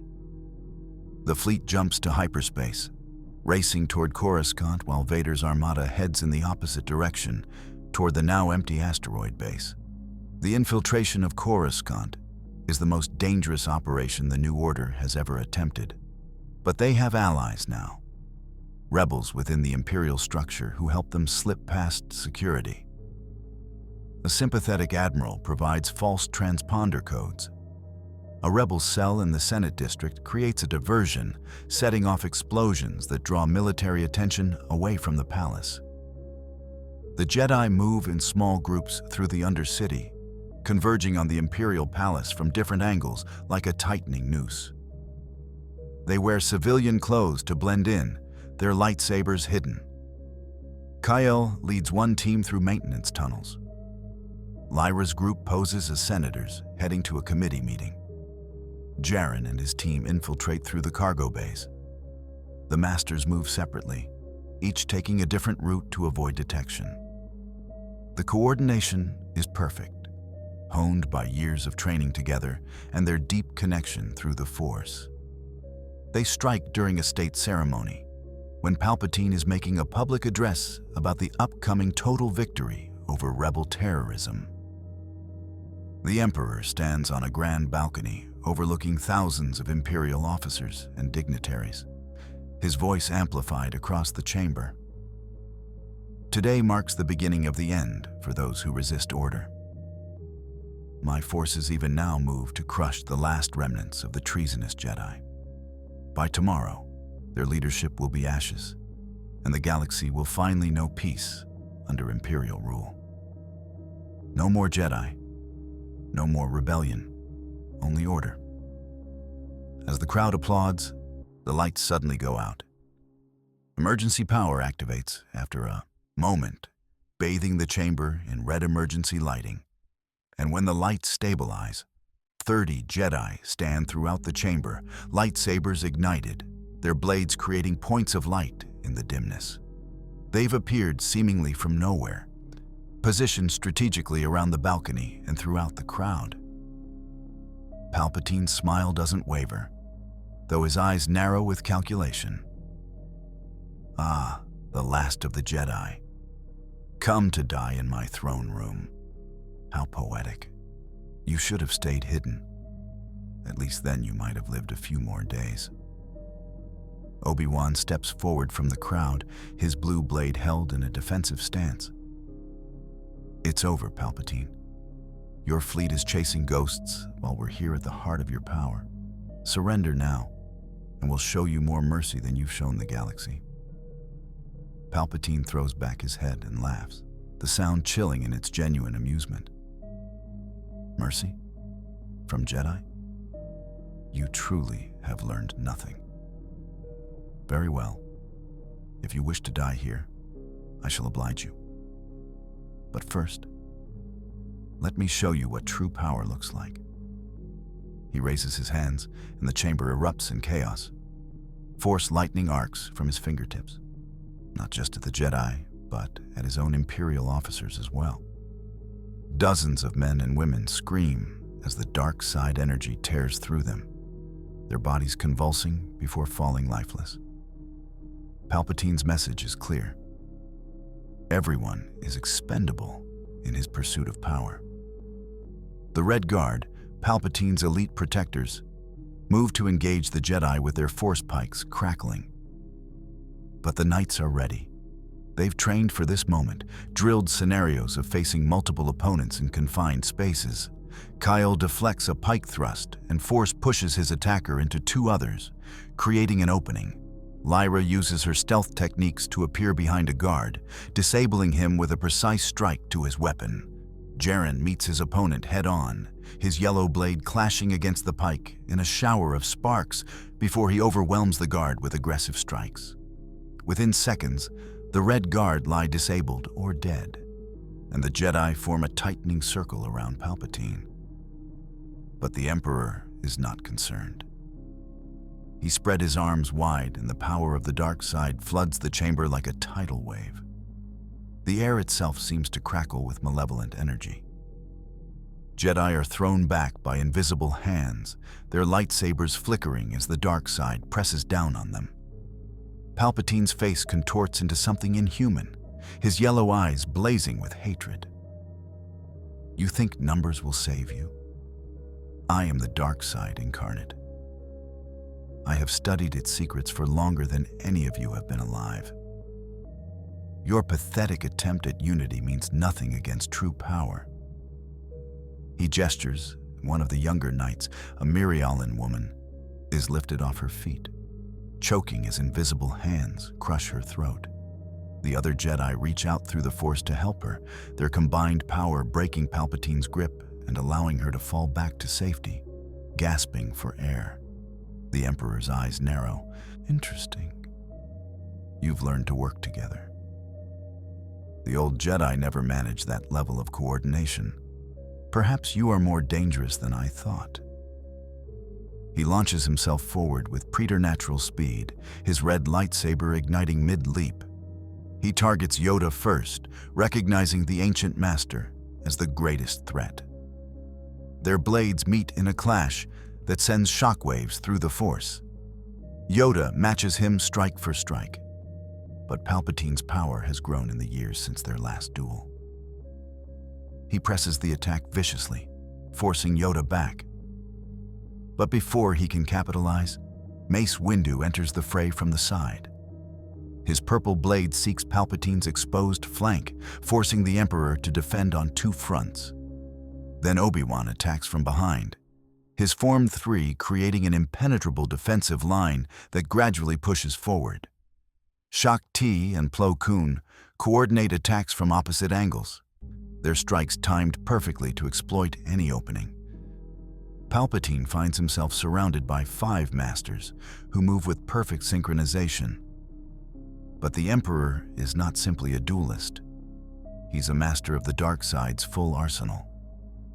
He releases a burst of force energy that throws everyone back, then raises his hands to the ceiling.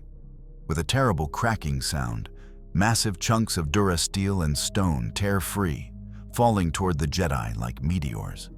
The younger knights react instantly, using the Force in concert to catch the debris and redirect it safely. But this distraction is what Palpatine wanted. He unleashes a storm of lightning so intense the air itself ignites. The electrical discharge chains between the Jedi, each bolt splitting and splitting again, seeking flesh to burn. Screams fill the chamber as several knights fall, their bodies smoking. But the others don't break formation.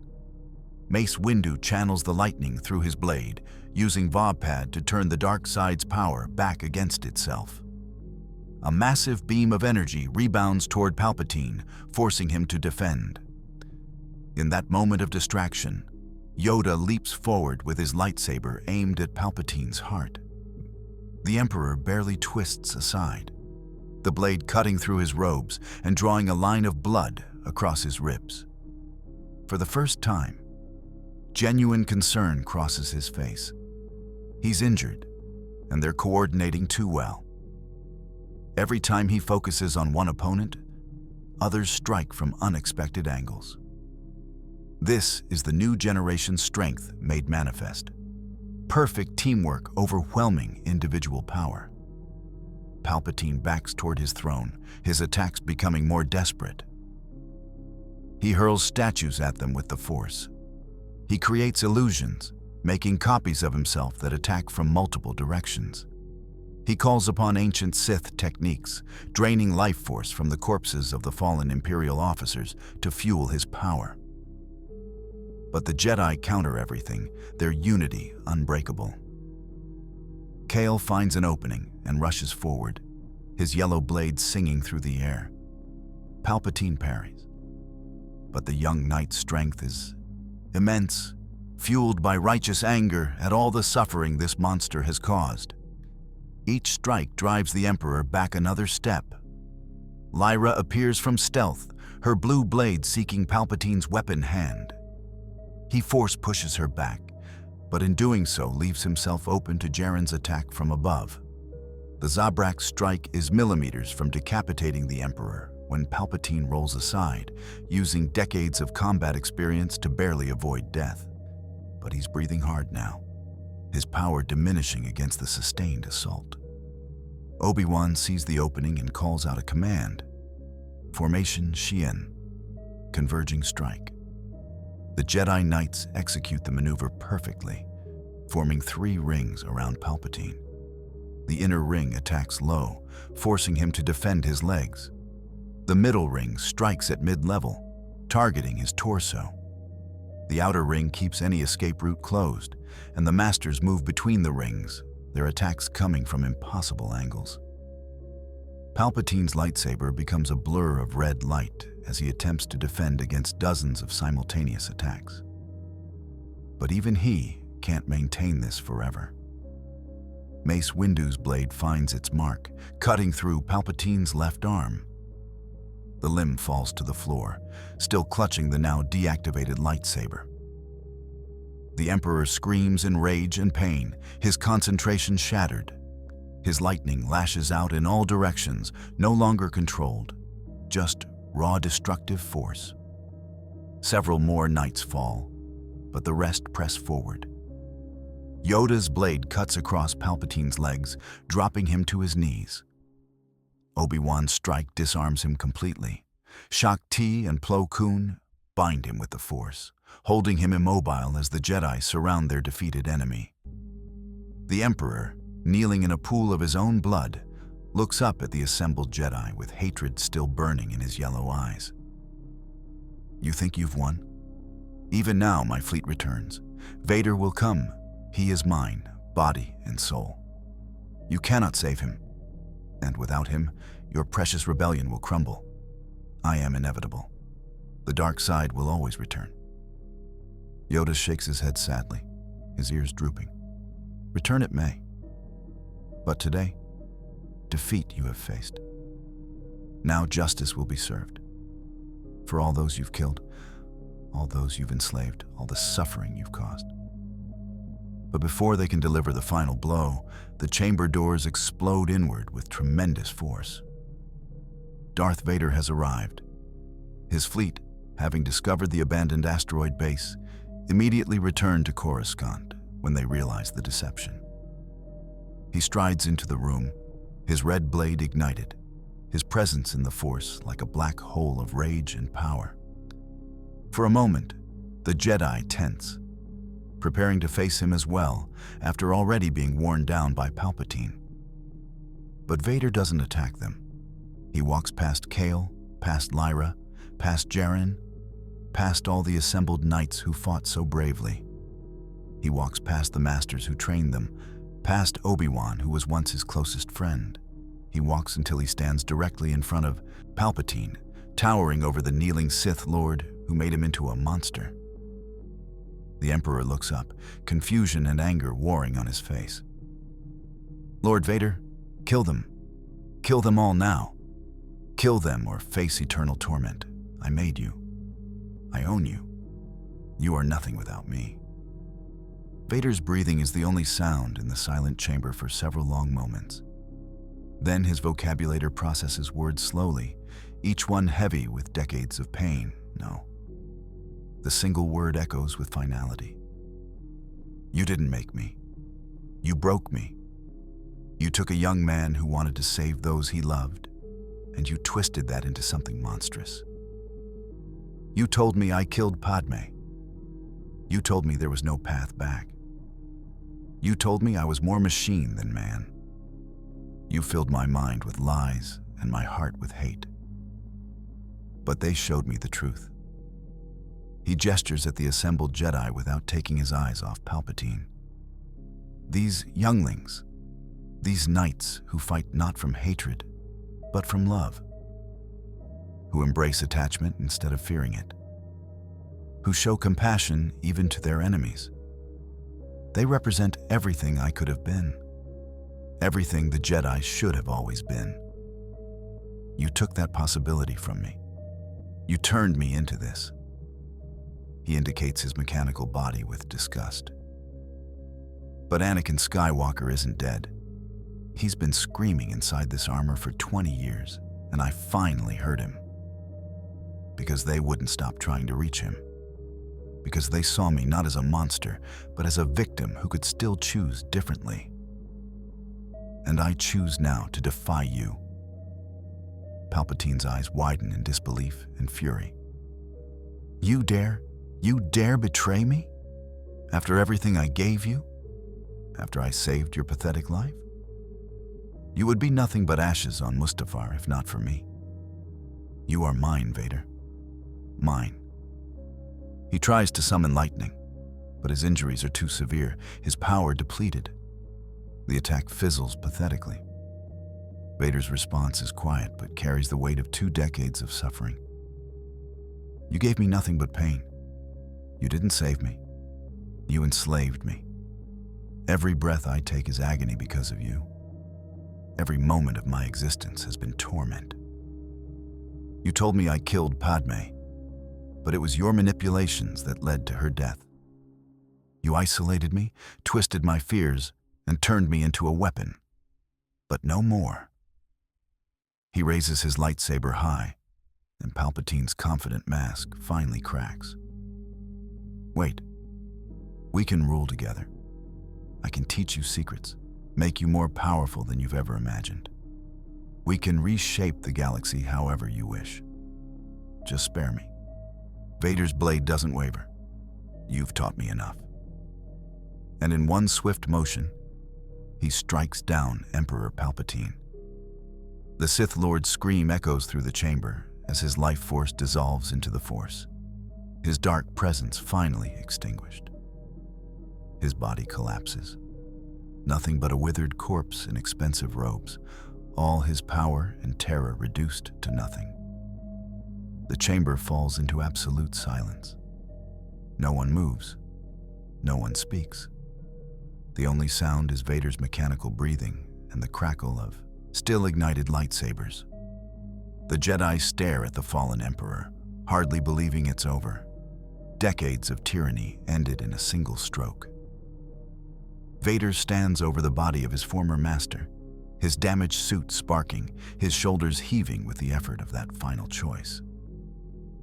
Slowly, he turns to face the assembled Jedi, his red blade still ignited.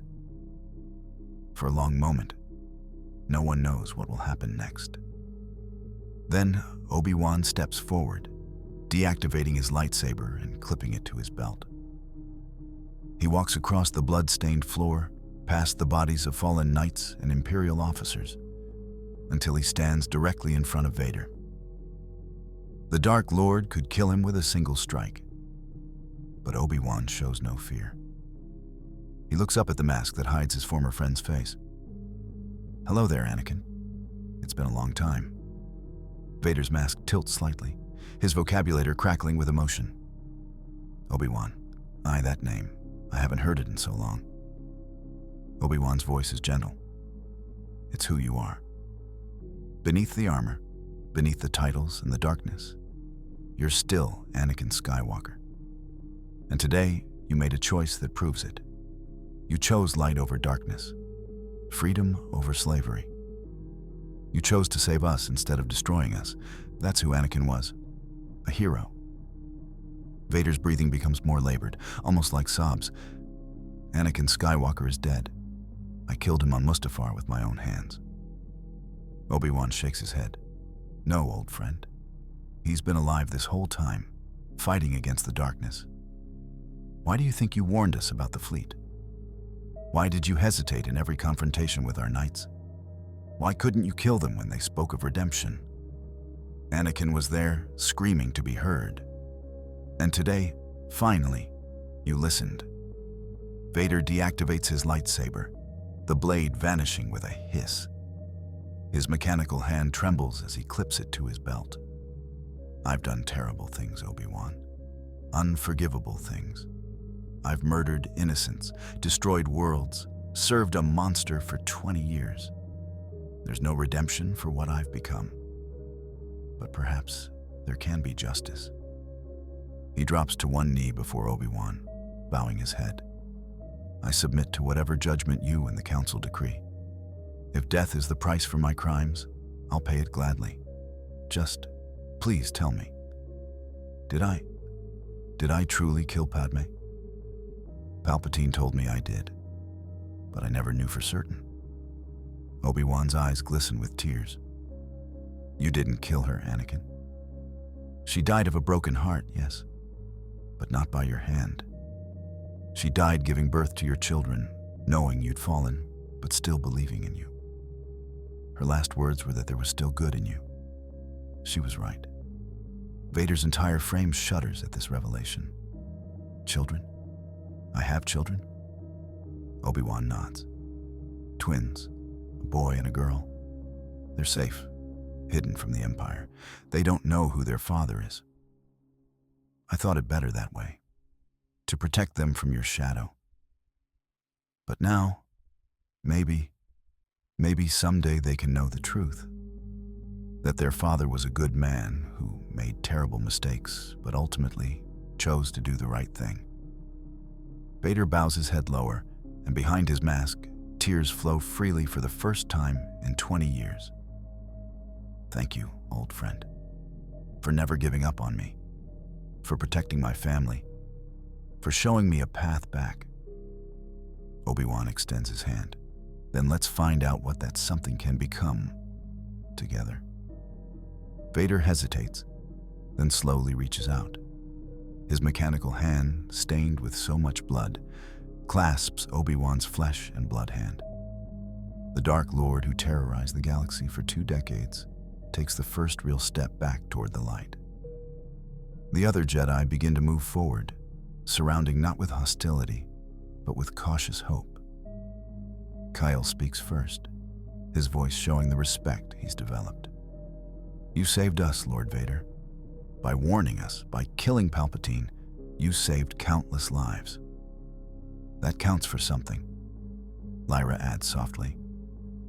The Force showed me your pain when I was infiltrating Coruscant. You've suffered more than anyone should. Redemption is possible, if you want it. Jaren, ever direct, simply nods. You fought on the right side today. That's what matters. Yoda hobbles forward, leaning on his Geimer stick. A long road ahead you have, Anakin Skywalker. Much to atone for. But atone you can. Die, Anakin did not. Survive, he did, in the darkest place. Return now, he can. Mace Windu, always the pragmatist, speaks with his characteristic directness. You'll face trial for your crimes. The galaxy deserves justice. But you'll also have advocates. We'll testify to your final choice, to the fact that you were manipulated by the greatest Sith Lord in history. The tribunal will be fair. Vader stands supported by Obi-Wan. I understand. I deserve whatever judgment comes. But for now, what do we do about the Empire? I killed Palpatine, but his infrastructure remains. His commanders, his governors, his military. They won't simply surrender because he's dead. Bail Organa steps forward from where he's been coordinating rebel forces. He looks at the assembled Jedi and at Vader with calculating eyes. We use this moment. We broadcast what happened here across every Imperial channel. The Emperor is dead, killed by his own apprentice who defected to the rebellion. We show the galaxy that the Sith are not invincible, that their power can be broken. It will cause chaos in the Imperial ranks, infighting as various commanders try to seize power.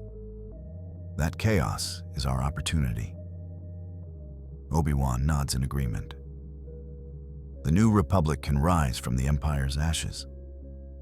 But we need to act quickly. Some Imperial commanders will try to hold onto power. Others might attempt to continue Palpatine's agenda. We need to reach out to anyone willing to defect, to offer amnesty to those who lay down arms peacefully. Vader's vocabulary crackles. I know the command structure. I know which officers are true believers and which are opportunists. I can help identify targets, coordinate defections, if you'll trust me with that much. Kyle looks at his fellow knights, and they share a moment of silent communication through the Force. Then he speaks for them all. We'll trust you, Lord Vader. Not blindly, but with the hope that you meant what you said. Prove us right. The fall of Palpatine sends shockwaves across the Empire within hours of the broadcast. The hologram of Vader striking down the Emperor, transmitted on every Imperial frequency, creates instant chaos. Some commanders refuse to believe it, calling it rebel propaganda. Others immediately begin fighting among themselves for control. Still others, recognizing the opportunity, contact the rebellion to negotiate defections. Within days, the monolithic structure of the Empire begins to fracture. Systems declare independence. Imperial governors find themselves facing uprisings they can no longer suppress. The carefully maintained fear that held everything together evaporates when people see that the seemingly invincible Emperor died on his knees, begging for mercy. On Coruscant, the Jedi work around the clock to coordinate the transition. They don't claim power for themselves, despite having the Force and popular support to do so. Instead, they facilitate the reformation of the Senate, reaching out to senators who were silenced during Palpatine's reign. Bail Organa takes a leading role, working with Mon Mothma and other rebel leaders to draft a new constitution. The New Republic won't be a direct copy of the old one. They've learned from its mistakes, building in safeguards against the concentration of power that allowed Palpatine to rise. The Jedi offer counsel, but refuse seats on the governing body. As Obi-Wan explains to the newly formed Provisional Council, "We're guardians, not rulers. The Old Republic failed partly because we became too entangled with politics. This time, we'll serve the people directly, not through Senate committees and bureaucracy. But not all Imperial forces surrender peacefully. Several Star Destroyer fleets, commanded by hardline admirals loyal to Palpatine's ideology, refuse to recognize the new government. They retreat to the Outer Rim, claiming to be the true Empire in exile. The Jedi Knights disperse once more, but this time with a new mission. They embed with New Republic forces, helping liberate systems still under Imperial control. Kaio leads operations in the Outer Rim, his reputation as a liberator making him effective at convincing occupied populations to rise up. On Tatooine, he personally dismantles the remaining Hutt crime operations, freeing thousands more slaves and ensuring the planet transitions to New Republic control. His actions inspire similar uprisings on Reloth, Nal Hutta, and other worlds where slavery was endemic. Lyra works in the core, using her intelligence-gathering skills to identify Imperial sleeper cells and prevent terrorist attacks. She foils at least 3 attempts to bomb New Republic installations, saving countless lives. Her network of informants becomes vital to maintaining order during the chaotic transition. Jaren supports New Republic military operations in the Mid-Rim, his tactical brilliance helping minimize casualties. He's particularly effective at negotiating surrenders, convincing Imperial officers that continued resistance is pointless, and offering them fair treatment if they lay down arms. Sarah on Lothal transforms her refuge into a full Jedi Academy, the first official training center since the temple on Coruscant burned. She accepts students of all ages, not just young children, recognizing that the Force can awaken at any point in life. Her inclusive approach attracts dozens of students within months. Other knights establish similar academies across the galaxy, creating a distributed network of learning rather than one central temple. Within months, the Empire dissolves into warring factions that are steadily pushed back and defeated. The New Republic gains strength daily as systems willingly join, seeing it as a genuine alternative rather than another oppressive regime. The Jedi don't claim credit or seek power. Instead, they fade back into the galaxy, continuing their work as guardians embedded in communities. The New Order has proven itself, not through domination or isolation, but through service and connection. They're not feared warriors in ivory towers. They're neighbors, friends, protectors woven into the fabric of galactic society. When disasters strike, Jedi are there to help rebuild. When injustice occurs, Jedi investigate and fight for victims. When darkness threatens, Jedi stand as a shield. But they also laugh with children in the streets, help farmers with harvests, counsel troubled individuals through personal crises. They're fully alive and present in the world they protect, exactly as they should be. Vader, now publicly revealed to be Anakin Skywalker, faces a tribunal for his crimes, as promised. The proceeding takes place on Alderaan, hosted by Bail Organa with representatives from dozens of systems in attendance. The charges are extensive: genocide, war crimes, murder of civilians and Jedi alike, collaboration with the Sith. The evidence is overwhelming and damning. Holographic recordings show Vader executing prisoners, destroying civilian targets, torturing rebels. For 3 days, prosecutors present their case, and Anakin doesn't contest a single fact. He sits in the defendant's chair, his mask removed despite the pain it causes him to breathe unassisted. because he wants everyone to see his scarred face. He wants them to see the cost of his choices.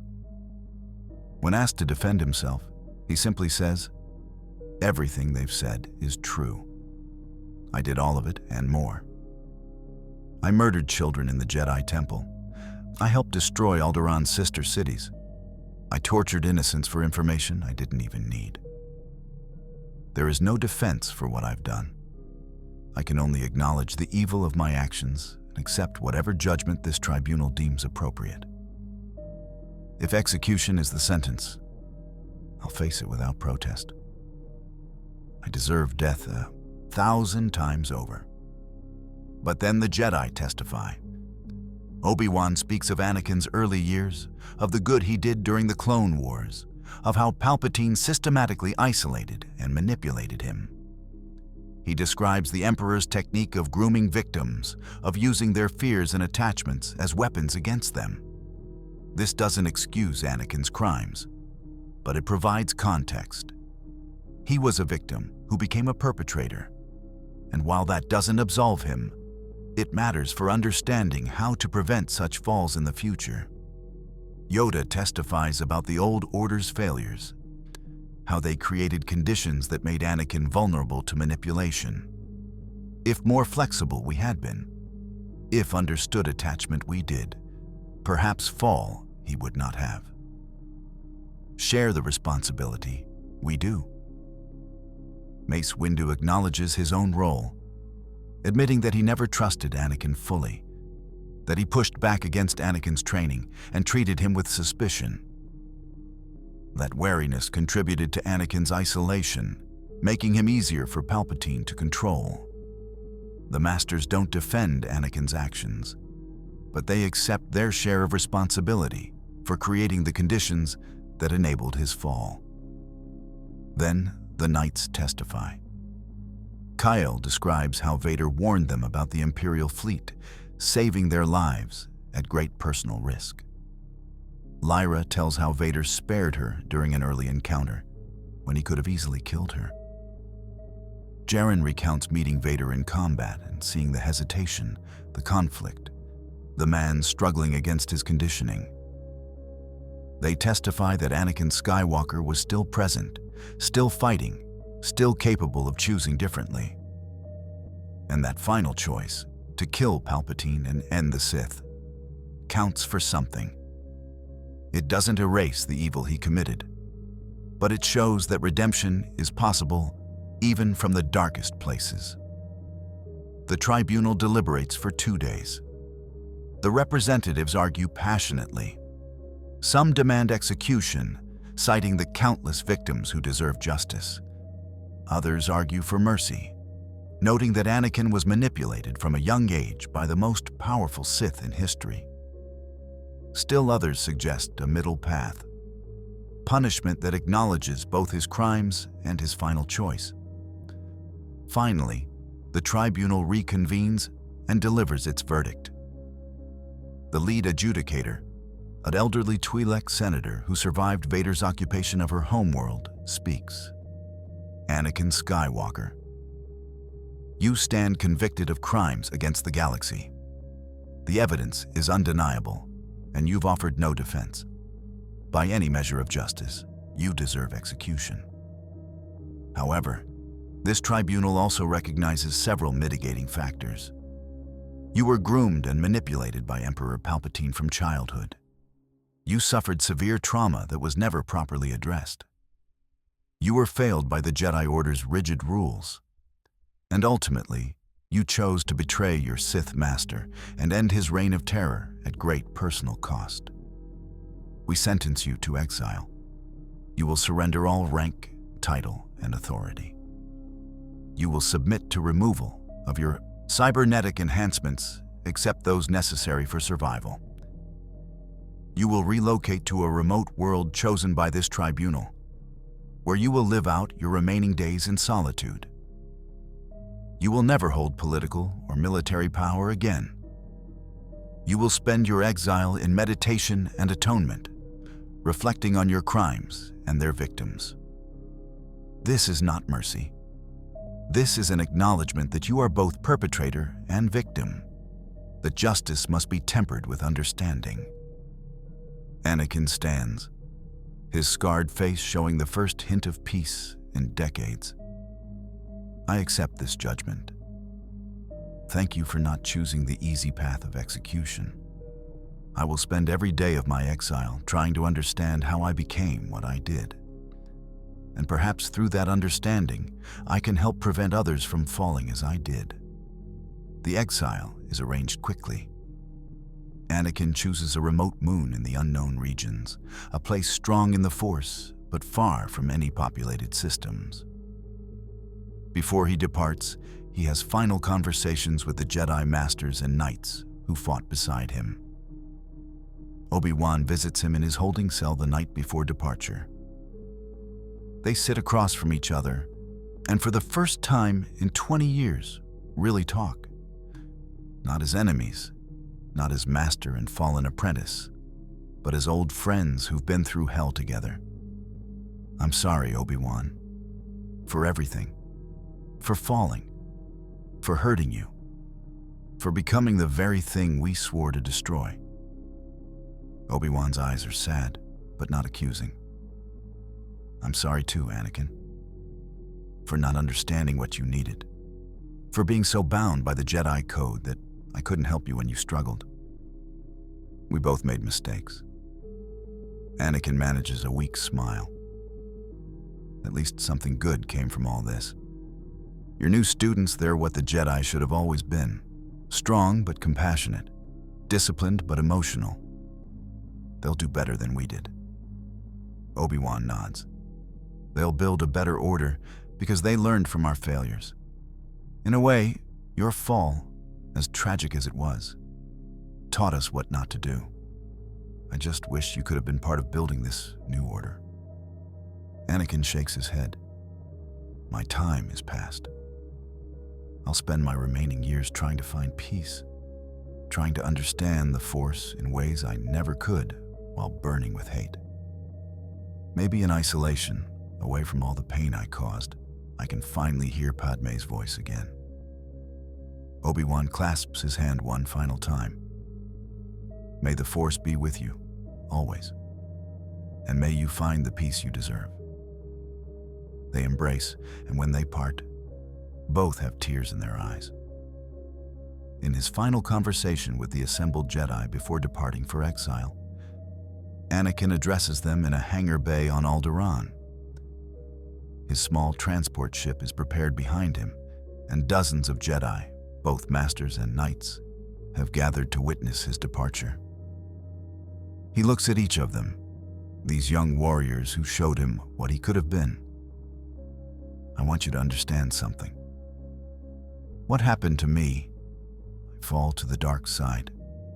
It started small. It wasn't one dramatic moment where I suddenly chose evil. It was a series of small compromises, justifications, fears left unaddressed. Palpatine didn't turn me overnight. He spent years planting doubts, isolating me, making me believe the Jedi were holding me back. By the time I realized what was happening, I was too deep to see a way out. He pauses, his scarred face showing the weight of his regrets. The old Jedi Order taught you to suppress emotion, to avoid attachment. But that's not the answer. Emotion is what makes us human, what connects us to the Force in its purest form. The answer isn't suppression, it's understanding. It's feeling your fear without letting it control you. It's loving others without letting that love become possessive. It's being angry at injustice without letting that anger make you cruel. You've all learned this. I can see it in how you fight, how you care for each other. Keep that. Teach it to the next generation. Don't let the Jedi become what they were. Kael steps forward. We won't, Lord Vader. Anakin. We'll honor what you could have been by being better ourselves. Anakin nods gratefully. That's all I can ask. And maybe, if any of you are willing, visit me sometimes in exile. Tell me stories of the galaxy, of the good you're doing. Let me live vicariously through your successes. Let me see the better path through your eyes." Lyra promises immediately, "We'll visit. You're not alone in this, even in exile." "We won't abandon you," Jaren adds with his characteristic directness. "And if you need anything, supplies or just someone to talk to, send word. We'll come." Anakin boards his ship with their words warming his heart. As it lifts off and disappears into the sky, the Jedi stand together, watching him go. There's sadness in the moment, but also hope. They saved him, not completely, but enough. And that matters. 20 years after Order 66, the galaxy has fundamentally changed. The New Republic functions as a genuine democracy, imperfectly but improving with each year. The Jedi Order has thrived in its new form, with hundreds of knights spread across countless worlds and thousands of students in various stages of training. They're not concentrated in one temple that can be destroyed. They're everywhere, embedded in communities, trusted by the people they protect. On Tython, which has been reclaimed and rebuilt, the 5 original masters stand together overlooking the forest where they once trained their first students. They're old now, their bodies worn by decades of struggle. Yoda leans heavily on his Geimer stick, his once vibrant green skin now faded. Mace Windu's hair has gone completely gray, and his movements are slower, more careful. Obi-Wan's face is deeply lined, showing every year of stress and grief he's carried. Shaak Ti's Leku have dulled in color, and Plo Koon's breathing is more labored than it once was. But they're at peace in a way they never were in the Old Order. Yoda speaks first, his voice crackling with age. "Succeeded, we did. Not in rebuilding what was, but in creating what should have been. Look at them." He gestures to where dozens of students train in the courtyard below, their laughter and friendly competition filling the air. Strong they are, but compassionate. Powerful, but humble. Connected, but balanced. Better than we ever were. Mace Windu nods, a rare, genuine smile on his weathered face. These new Jedi are everything we weren't. They fight with passion, but don't lose themselves to rage. They love others, but don't become possessive. They question authority, but maintain discipline. They're what I always hoped the Jedi could become if we weren't so afraid of our own humanity. Obi-Wan adds quietly, his voice heavy with emotion. Anakin would be proud. He always believed the Order needed to change, that we were too rigid, too detached. In a way, his fall, as terrible as it was, forced us to evolve. It showed us what happens when we suppress instead of understand, when we fear instead of embrace. These students represent his legacy as much as ours. What he could have been if we'd been wise enough to teach differently. Shaak Ti places a comforting hand on his shoulder. He is proud, Obi-Wan. I've sensed him through the Force, meditating in his exile. There's peace there now, and pride in what we've built. His redemption may not be complete, but he's found a measure of acceptance. Plo Koon speaks last, his mask hiding any expression, but his voice carrying warmth. And we've learned the most important lesson. The Jedi don't serve some abstract concept of the Force. We serve people. Real, messy, emotional people who need guardians who understand them. That's what these younglings have been taught from day one. That's why they succeed where we failed. As they watch, a small ship lands near the temple. From it emerges Kale, now in his 30s, his yellow lightsaber hanging from his belt. Behind him is a young woman, clearly pregnant, and 2 small children who run ahead excitedly. The masters exchange knowing glances. In the Old Order, this would have been forbidden. A Jedi with a family, openly acknowledged attachments. But Kale has proven that love doesn't make you weak or vulnerable to the dark side. If anything, it's made him stronger, giving him more to fight for, more reason to maintain balance. He approaches the Masters with a respectful bow. Masters, I've brought my family to meet you. This is my wife, Alana, and these troublemakers are my daughter Sarah and son Kento. They're both showing signs of force sensitivity. I'd like them to train here, but I'll stay involved in their education. I won't be an absent father. The old order would have demanded he choose between family and the Jedi. The new order embraces both. Yoda hobbles forward and pats the children's heads with his Geimer stick. Welcome, young ones. Learn much you will, but also play, laugh, love. Jedi you may become, but children you are first. Happiness we encourage. Attachment we celebrate. Balance in all things. The little girl looks up at Yoda with wide eyes. Are you Master Yoda? Daddy says you're the wisest Jedi ever. Yoda chuckles, his ancient eyes twinkling. Wise I may be, but wiser your generation will become? Learn from our mistakes, you will. Better than us, you must be. She considers this seriously, then nods. I'll try my best. Yoda laughs, a sound of pure joy. Enough, that is. As the sun sets over Tython, more ships arrive. Lyra returns from Coruscant with a group of rescued Force-sensitive refugees. Jaren brings a delegation from Mandalore, warriors seeking to train alongside the Jedi to learn balance between combat prowess and spiritual discipline. Sarah arrives with her most advanced students, ready for their final trials. Other knights return from across the galaxy, each with stories of communities helped, injustices challenged, darkness confronted and overcome. They gather in the Great Hall for an evening meal, and the room fills with laughter, conversation, and warmth. This is what the Jedi should have always been.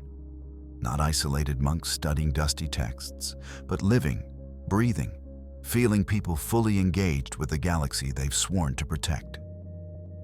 They share stories of their families, their struggles, their victories. They support each other emotionally, not hiding behind stoic masks. They're strong because they're connected, not despite it. During the meal, Obi-Wan receives a message on his personal comm link. He steps outside to take it, and his face softens when he sees who's calling. Anakin's hologram appears, his scarred face showing signs of genuine peace that wasn't there before. Hello, old friend. I hope I'm not interrupting. Obi-Wan shakes his head, smiling. Never. It's good to hear from you, Anakin. How are you? Anakin glances around his simple dwelling, a small structure built into a mountainside on his exile world. Better. I've been meditating, really meditating, not just sitting in rage like I did as Vader. I've been connecting with the Force in ways I never could before. And I've been thinking about Padme, about our children, about everything I lost and everything I can never get back, but also about what's being built in my absence. Obi-Wan told me about Kale bringing his family to the temple. That would have been unthinkable in the old order. Obi-Wan nods. Everything has changed. We've learned from our mistakes, from your fall. Attachment isn't the enemy. Fear is. Possessiveness is. But love? Love is what makes us strong. Anakin's expression shows wistful regret. I wish I could have learned that lesson before it was too late. But I'm glad the next generation has. Maybe someday, when I've atoned sufficiently, when I've found true peace, I can meet my children. Tell them who I really was, not the monster I became. Obi-Wan's voice is gentle. They know about you, Anakin. Luke and Leia. They know their father was once a great Jedi who fell, but ultimately chose redemption. When you're ready, When they're ready, I'll arrange a meeting. Anakin's eyes glisten. Thank you, old friend, for everything. For never giving up on me, even when I'd given up on myself. Obi-Wan's reply is simple but profound. We never abandon our own. That's what I learned from these younglings. That's what you taught me by struggling against the darkness for so long. May the Force be with you, Anakin. Always. The transmission ends, and Obi-Wan returns to the hall with a peaceful heart. The evening continues with a ceremony the New Order has developed. Each knight shares one story of someone they helped that year, keeping the focus on service rather than glory. Kyle tells of a young slave he freed who's now training to become a pilot, determined to help others escape oppression. Lyra shares about an Imperial officer who defected after she showed him compassion instead of judgment, who's now working in the New Republic Intelligence Service, using his knowledge to prevent conflicts before they start. Jaren describes a mediation between two warring clans on Mandalore, who've now formed an alliance and are teaching their children to value both warrior culture and peaceful coexistence. Each story reinforces the same truth. The Jedi make a difference by being present, by caring, by serving. After the stories, the younglings perform a demonstration of their training. But it's not just combat techniques. They demonstrate meditation in pairs, showing how to support each other emotionally. They perform a diplomatic negotiation exercise, resolving a complex dispute through empathy and creative problem-solving. They showcase their service work, presenting holographic records of communities they've helped rebuild after natural disasters. Combat is part of their training, but it's not the focus. They're being taught to be whole people, not just warriors. As the demonstration ends, Yoda rises from his seat with effort, leaning heavily on Mace Windu for support. The hall falls silent as the ancient master prepares to speak. 900 years I have lived. Seen much I have. The rise and fall of the Old Republic, the Clone Wars, Order 66, the dark times under the Empire, and now, this new dawn. Proud I am of what we have built together. But my time, ending it is. Pass into the Force soon, I will. But fear this I do not. Why fear when such legacy we leave? He gestures to the assembled Jedi, young and old, masters and students. You are the future. Better than we ever were. Wiser, kinder, stronger.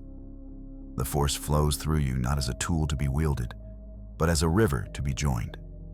Swim in it, you do. Live in it. Connect through it. This is how Jedi should be. Go forth and teach this. Share this wisdom. Build communities of light across the galaxy. And when darkness comes, as come it will, face it together.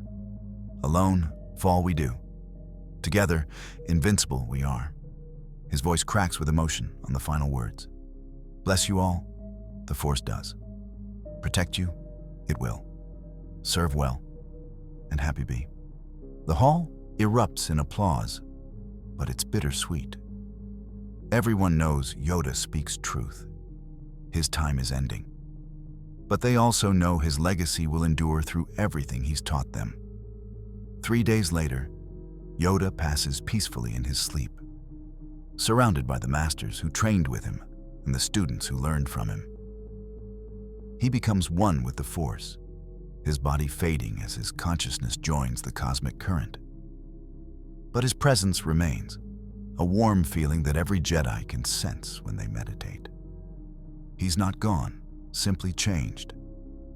And in the days that follow, several young students report seeing a small green figure in their dreams, offering wisdom and encouragement. Yoda's death marks the end of an era, but also the beginning of a new one. The New Order doesn't need the old masters to guide every step. They've learned the lessons, internalized the wisdom, and are ready to forge their own path. Mace Windu, Obi-Wan, Shakti, and Plo Koon step back from active leadership, becoming advisors and teachers while the younger generation takes on more responsibility. Kael becomes the coordinator for Outer Rim operations. Lyra heads intelligence and recruitment efforts. Jaren leads the combat training programs. Other knights take on similar roles, and the Order evolves into something more democratic, more distributed. Decisions are made collectively rather than by a high council. Knowledge is shared freely rather than hoarded in archives. Every Jedi has a voice, from the newest student to the oldest master. 50 years after Order 66, the galaxy is unrecognizable from what it was. The New Republic has matured into a stable democracy, with robust systems preventing the concentration of power that enabled Palpatine's rise. The Jedi Order numbers in the thousands, with academies on hundreds of worlds and knights embedded in communities across every sector. They're not separate from galactic society, but woven into its fabric.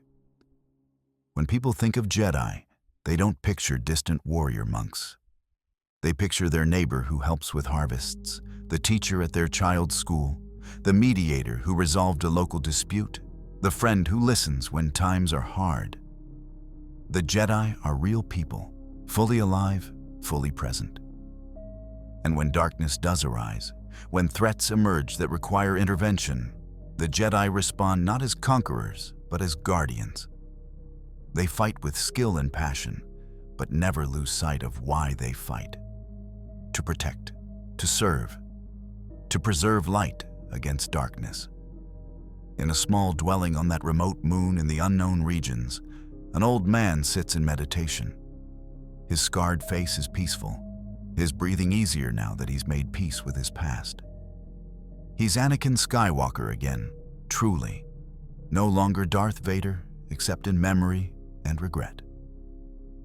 He spends his days in contemplation, reaching out through the Force to sense the galaxy he once terrorized and now watches with hope. He feels his children, Luke and Leia, now adults training their own students. He's met them once, a brief encounter arranged by Obi-Wan. Where he apologized, they began the long process of healing. They visit occasionally, and each time the relationship grows warmer, more genuine. They'll never fully forgive what he did as Vader, but they're learning to see him as Obi-Wan does, as both perpetrator and victim, as someone who chose darkness but ultimately returned to light. On this particular evening, as the moon's 3 suns set in a cascade of colors, Anakin feels a familiar presence. He opens his eyes to see a shimmering figure sitting across from him. Padme. She appears as she did in life, beautiful and serene. But this is not a ghost. It's a vision sent through the Force, his mind finally at peace enough to perceive her as she truly was, rather than through the lens of his guilt and pain. "You came back," she says softly. "I never stopped believing you would." Anakin's eyes fill with tears. "I'm so sorry, Padme, for everything, for falling, for the darkness, for losing you." She shakes her head gently. "I knew who you were, Anakin. I saw your anger, your fear, your passion. But I also saw your kindness, your compassion, your need to protect those you loved. You made terrible choices, yes, but you also made the hardest choice of all. You came back.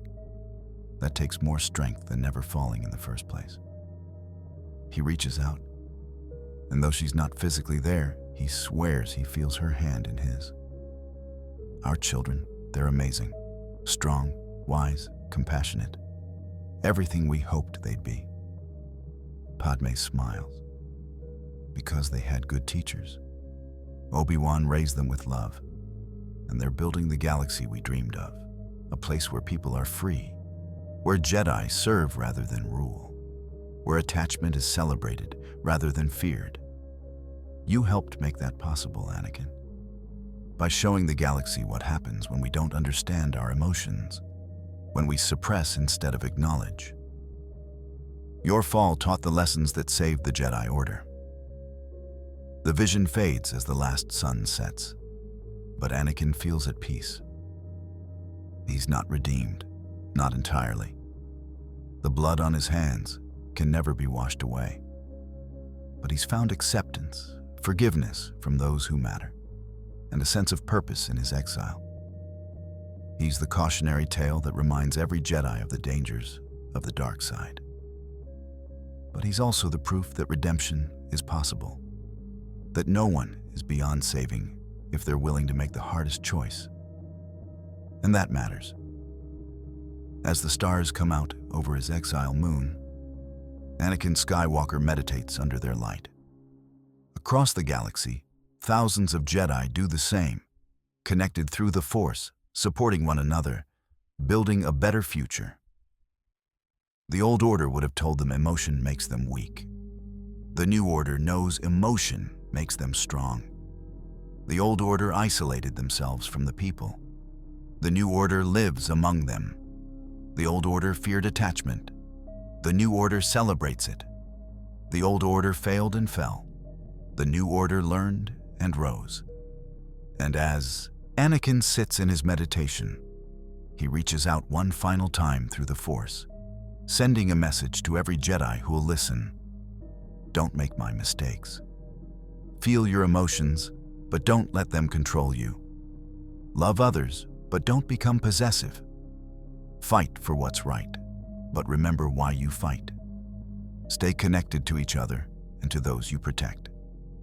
Never lose your humanity in pursuit of power. And always, always choose light over darkness, no matter how hard that choice becomes. You are the future. Make it better than our past. The message ripples through the Force, touching every Jedi across the galaxy. They feel his sincerity, his regret, his hope, and they accept it, carrying forward his hard-won wisdom as they build their better order. That's our theory. The Star Wars universe is a galaxy filled with exciting stories and possibilities, and we love exploring them. If you want to accompany us on this journey to a galaxy far, far away, then please like, share, and subscribe to our channel.